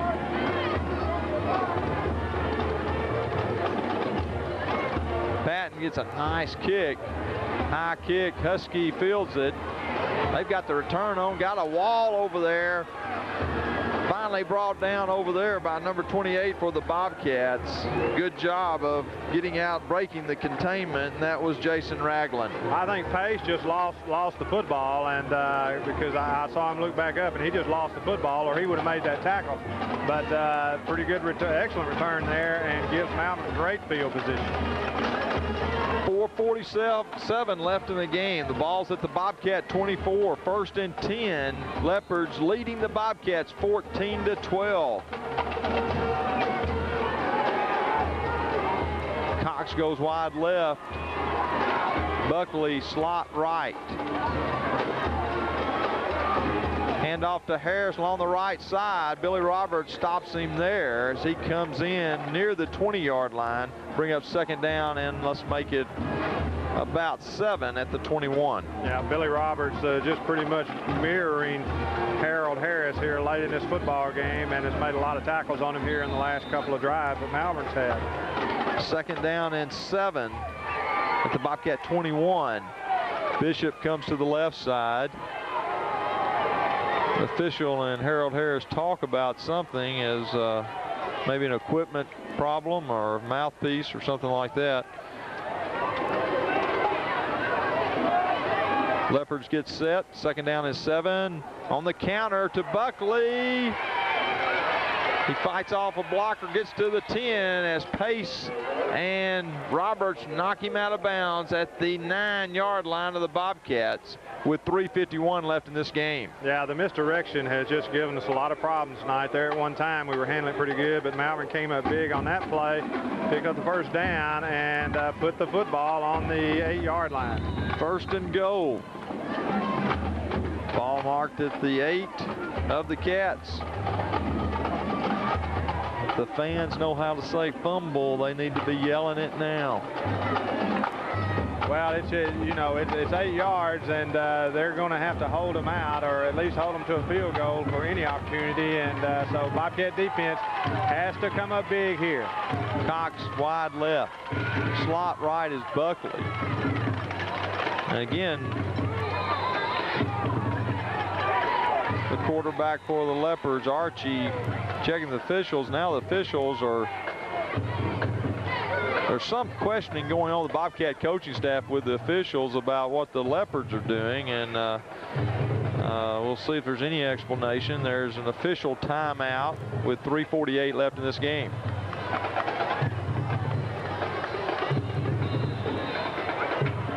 Now the clock starts again, and the Leopards get ready. 1st and goal at the Bobcat 8. Hand off to Harris. Hole open, but closed quickly over there by the Bobcats. Good job of jumping in there for the Cats. Billy Roberts, Michael Christian, I think, in there, but I think you're going to see Billy probably getting up off the bottom of that pile, and yeah, that was Billy, and they did pick up a couple of yards on the play, but brings up a 2nd and goal. At the 7-yard line of the Cats. 3:10 clock working down. Bishop goes wide right. Buckley is slot to the far left. Handoff again to Harris. He's met hard at the 5. Will bring up 3rd down and goal from there. J.D. Sampson just turned into a wall of stone there and pushed Harold Harris along with a host of Bobcats, just knocked him back. As you see, the big the big junior, 78, J.D. Sampson, making a good play from his noseman position. 2:33 clock running left in this game. Bobcat defense trying to keep Malvern out of the end zone late in this ball game. Malvern leads 14-12. Again, Archie talking to Harris on the 3rd and goal. Archie on the option, runs back and falls forward, but not enough as he'll go to about the 2-yard line there. Brings up 4th and goal. 2:04 clock running left in the game. Well, it's really getting down to a point. 1:57 clock running. 4th down and 1 for the Leopards. 1:47 left in the game. Leopards taking their time. 12 seconds on the play clock. 1:40 left in the game. 9, 8, 7 on the play clock. 4th and goal. 1:31. There's a timeout called by the Leopards with 1:30 left in this ball game. Leopards lead 14-12 at the Bobcat 1.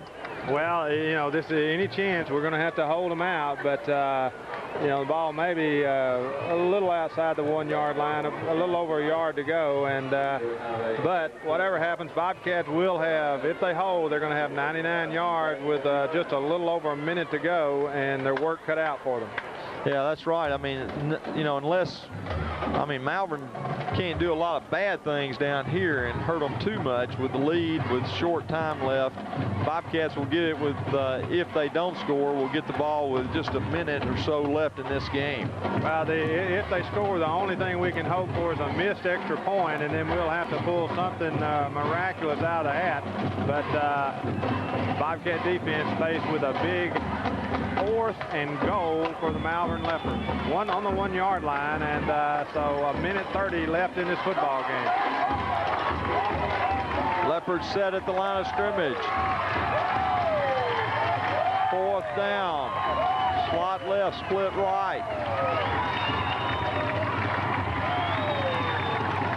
Handoff to Harris, nowhere. Bobcats have it with 1:27. Will have the ball left in this ball game to attempt to try to score. Well, you're right, Randy. 1:27 left. I think we have all of our timeouts, and we'll need to use them, but we've got to pick up yardage quickly, and the Bobcats were able to actually make the Leopards lose yardage, and 1:27 left in this football game. Bobcats behind 14-12. And 98 yards to navigate over a tough Malvern Leopard defense. 1st and 10 Cats. A long way to go for the Bobcats. Holyfield is the running back. Handoff to Holyfield, and nowhere to go as he is drummed back near the goal line. But Malvern players wanting a safety, they're not going to get it. It'll bring up 2nd down and 11 for the Cats. No, just nothing there. Holyfield, I know they wanted maybe to pop him with his outstanding speed, but just nothing he could do against that Malvern lineman there. Timeout Bobcats with 1:11 left in the game. Malvern 14, Hope 12. We'll be back on KTSS Channel 55 after these messages. It's hard to beat what we offer at First Federal Savings and Loan Association. As a Savings and Loan Association, we are the original, professional, long-term home loan lender. For 18 years, we have been offering very friendly service to you. With checking accounts, savings accounts, high returns on certificates of deposit, and attractive mortgage rates, plus personal, friendly service, we are hard to beat. With our personal attention and attractive mortgage rates, it's hard to beat what we have to offer here at First Federal Savings and Loan at the corner of 6th and South Main in Hope, Arkansas. Large or small, we have the gift you are looking for at Impressions. We have small items like wind-up musical figurines or bunny rabbits either sitting or dancing. We have small versions of large animals and beautiful little bears. Joseph birthday figurines are also a wonderful gift. At Impressions, we embroider many gifts, making them extra special. When you want to make an impression, stop by Impressions, 108 West 2nd Street, downtown Hope. Hi, Tim McMullen with Hope Auto Company right here in Hope, Arkansas, where I'm sitting in the back seat of the all-new four-door Dodge D150 pickup truck. The only four-door truck in America. Easy in, easy out for your kids, groceries, dogs, cats, or whatever. So come on down to Hope Auto Company, see a brand new 1998 four-door truck, and watch for the new arrival of the Dodge's all-new sport utility vehicle, the Durango. Right here at I-30, Highway 4, Hope Auto Company. What makes the services at Brazil Cornish Funeral Home in Prescott different? Is it the fact they've served us for over 100 years, meeting our every need and our hour of need with dignified service? Is it the fact that Brazil Cornish, they honor all funeral contracts, including pre-need, from all other funeral homes? Is it the fact that Eddie Brazil director and staff truly care for those they are privileged to serve? It's all those things and more. Brazil Cornish Funeral Home in Prescott. Eddie Brazil director, not a chain or part of a chain. One of our favorite things at Main Fashions are these sweatshirts from Morning Sun. This one comes with a collar. This one has a double cuff around the neck, which is very flattering. This one is a cardigan, buttons up the front, looks really good with jeans, and all of them either have an embroidered motif or a silk screen. Main Fashions has a variety of lightweight jackets for our mild fall weather. For you ladies who are 5'4" and under and short-waisted, we have 2 large racks of petite fashions for you, size 6 to an 18. For you plus-size ladies, we have a nice selection of casual and dressy fashions in sizes 16W through 24W. Come to Main Fashions at 1604 South Main, across from Hope High School. Back at Hammond Stadium, the Bobcats on 2nd down and 11 at their own 1, trailing 14-12 with 1:11 left in the ball game against the Malvern Leopards. Bobcats in Bright, split left. Cole trying to get out of bounds, get out of the end zone, runs out of bounds at the 2, and Cole just used his speed to keep a safety from happening. Yeah, that's the only thing that just his outstanding speed. Malvern had it read pretty good. Holyfield needs to give him a little bit better fake on that particular deal, and but 2 downs, 1:05 left, 3rd and about 10 for the Bobcats. Bobcats need to get to about the 13-yard line for a first down. More importantly, 1:05 left in this game. Cats send Muldrew to far right, split or slot left is Bright.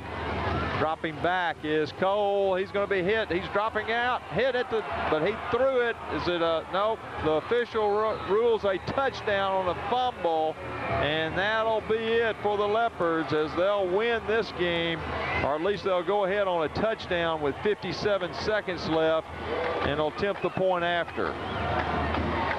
Well, you really have your back up against the wall, and just too big a pass rush there, and Courtney not able to get anything off, as the Bobcats will go down to defeat, but a valiant effort tonight. Oh, great job by this Bobcat squad. Great game. Brewer will attempt the point after. If he misses it, the Bobcats still have hope. Snap up. Kick is good. So the Leopards take a 9-point lead with 57 seconds left, 21-12.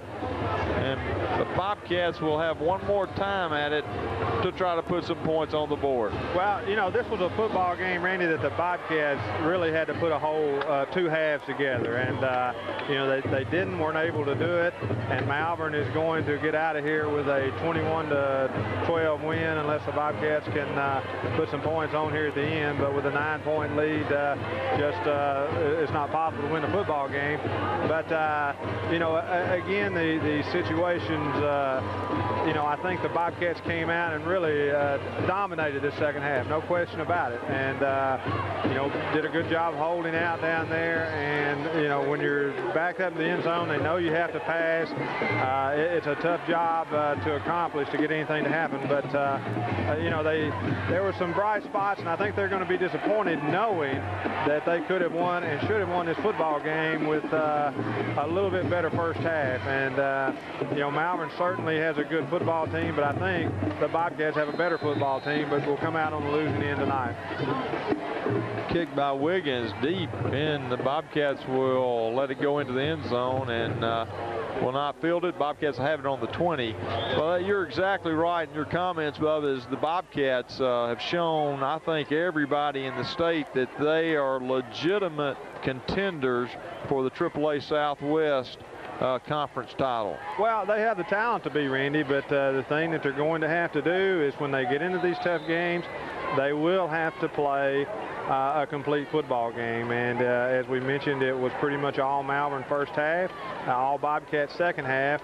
Their extra point game came just really hurt them there. And but you know, it's a long road to hoe left in this conference season. Trip set right as Cole is being rushed, and he just gets killed there by the Leopards as they had all kinds of guys rushing in on an obvious passing play, but bring up 2nd and 10.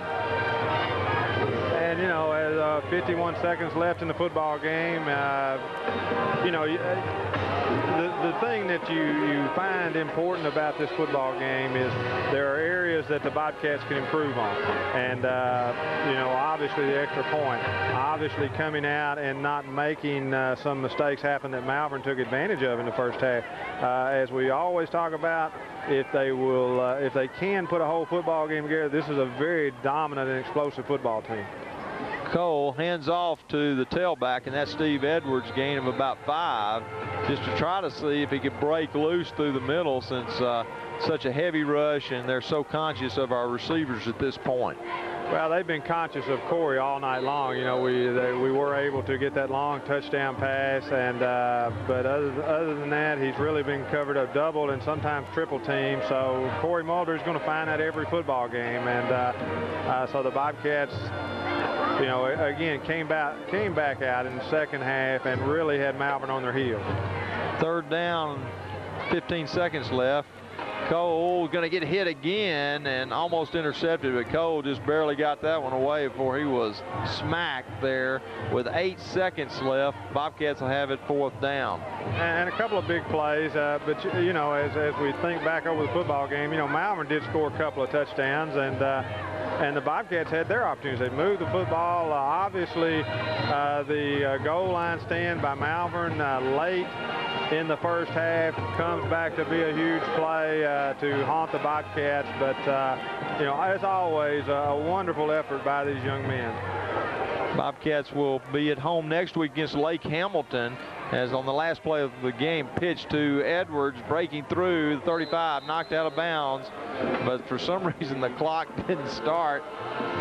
And with 3 seconds left, the Bobcats will have it. And, you know, if this was a closer game, that would have been a real questionable call. The clock never stopped till Steve Edwards got knocked out of bounds. No question about that. But they'll get one more play. And Malvern and the Bobcats, depending, there's going to be a lot of people tied for first place in this, unless Lakeside were happening to win tonight, they'd be all alone. But it makes homecoming game next week against Lake Hamilton, and all of the remainder of the Bobcat games, just terribly important games.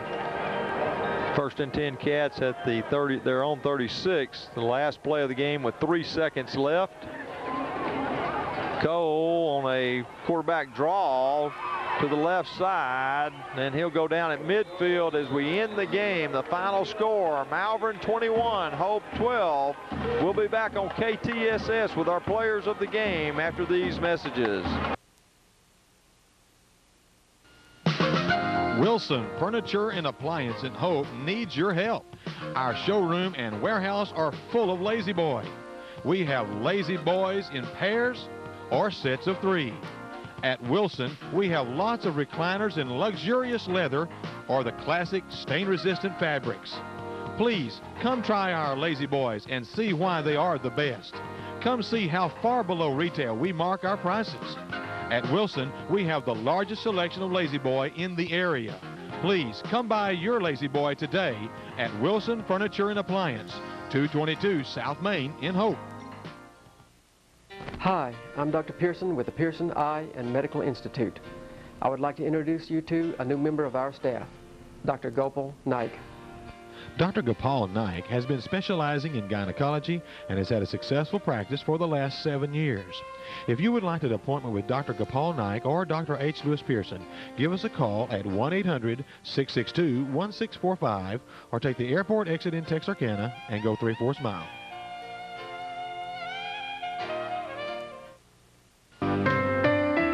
Give your tired, aching feet some relief by coming to Foster's Shoe Store today. At Foster's, we take the time to measure and get your feet in the best fitting shoes from makers like Bass, Dockers, Eastland, and others.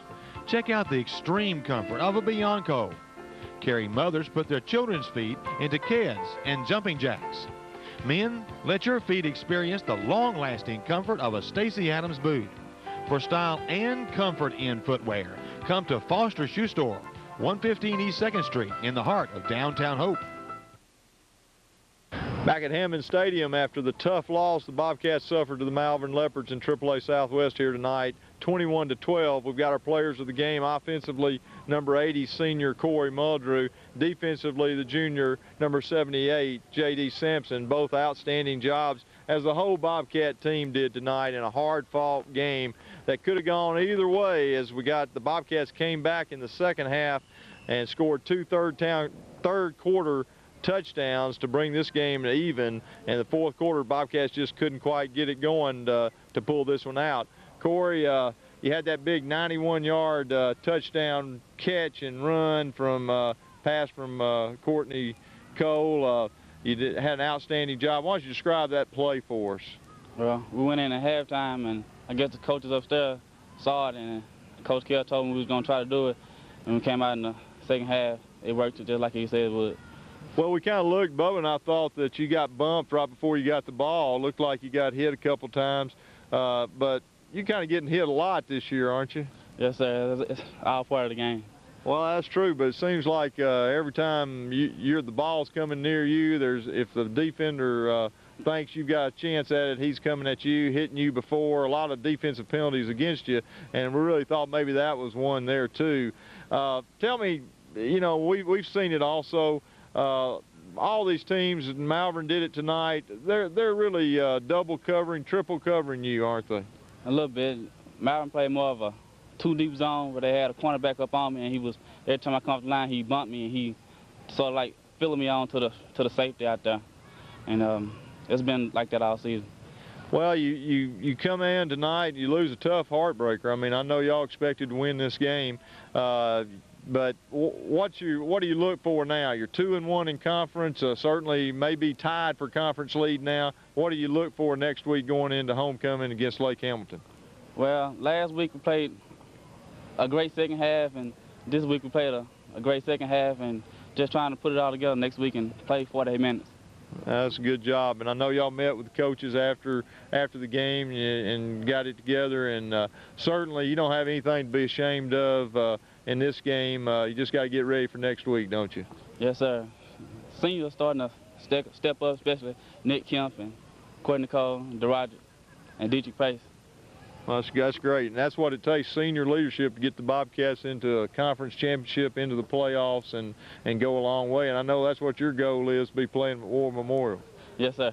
All right, good job, Corey. All right, as Randy mentioned, our defensive player of the game is Jonathan Sampson, J.D. Sampson. He's a junior.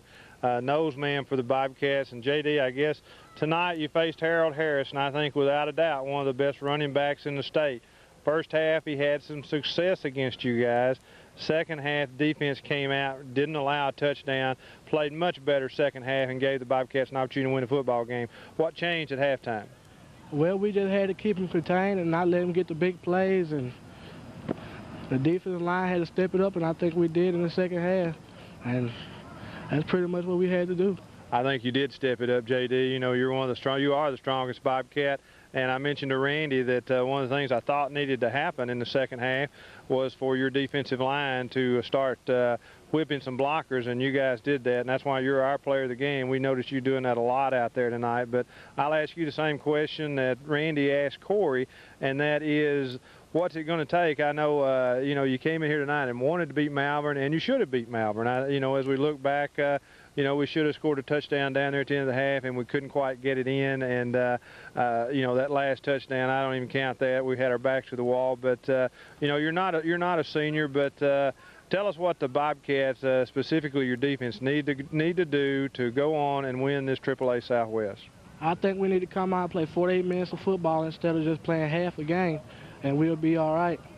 And stop most of the passing games on the team and stuff like that. We'll win AAA Southwest because offense is going to be all right. Well, folks, this guy, he's big, and his heart's as big as he is, and we're glad to make him our player of the game. And Randy and I are both proud of these Bobcats for the way they came back tonight. Always one of their trademarks. They'll never lie down and always come back and give themselves an opportunity to win. And when they do that, what both these guys are talking about, coming out and playing a full 48 minutes, they'll come out on the winning side. And good luck against Lake Hamilton, guys. Bobcats next week host Lake Hamilton. It's homecoming for the Bobcats here at Hammond Stadium. Everybody come out and watch the Bobcats. It's exciting to watch them live. We love for you to watch them on the KTSS after the game and watch the replays as many times as you want, but you just haven't watched the Bobcats if you hadn't been here at Hammond Stadium. See you next week when the Bobcats play Lake Hamilton for the replay on KTSS. Game, Corey.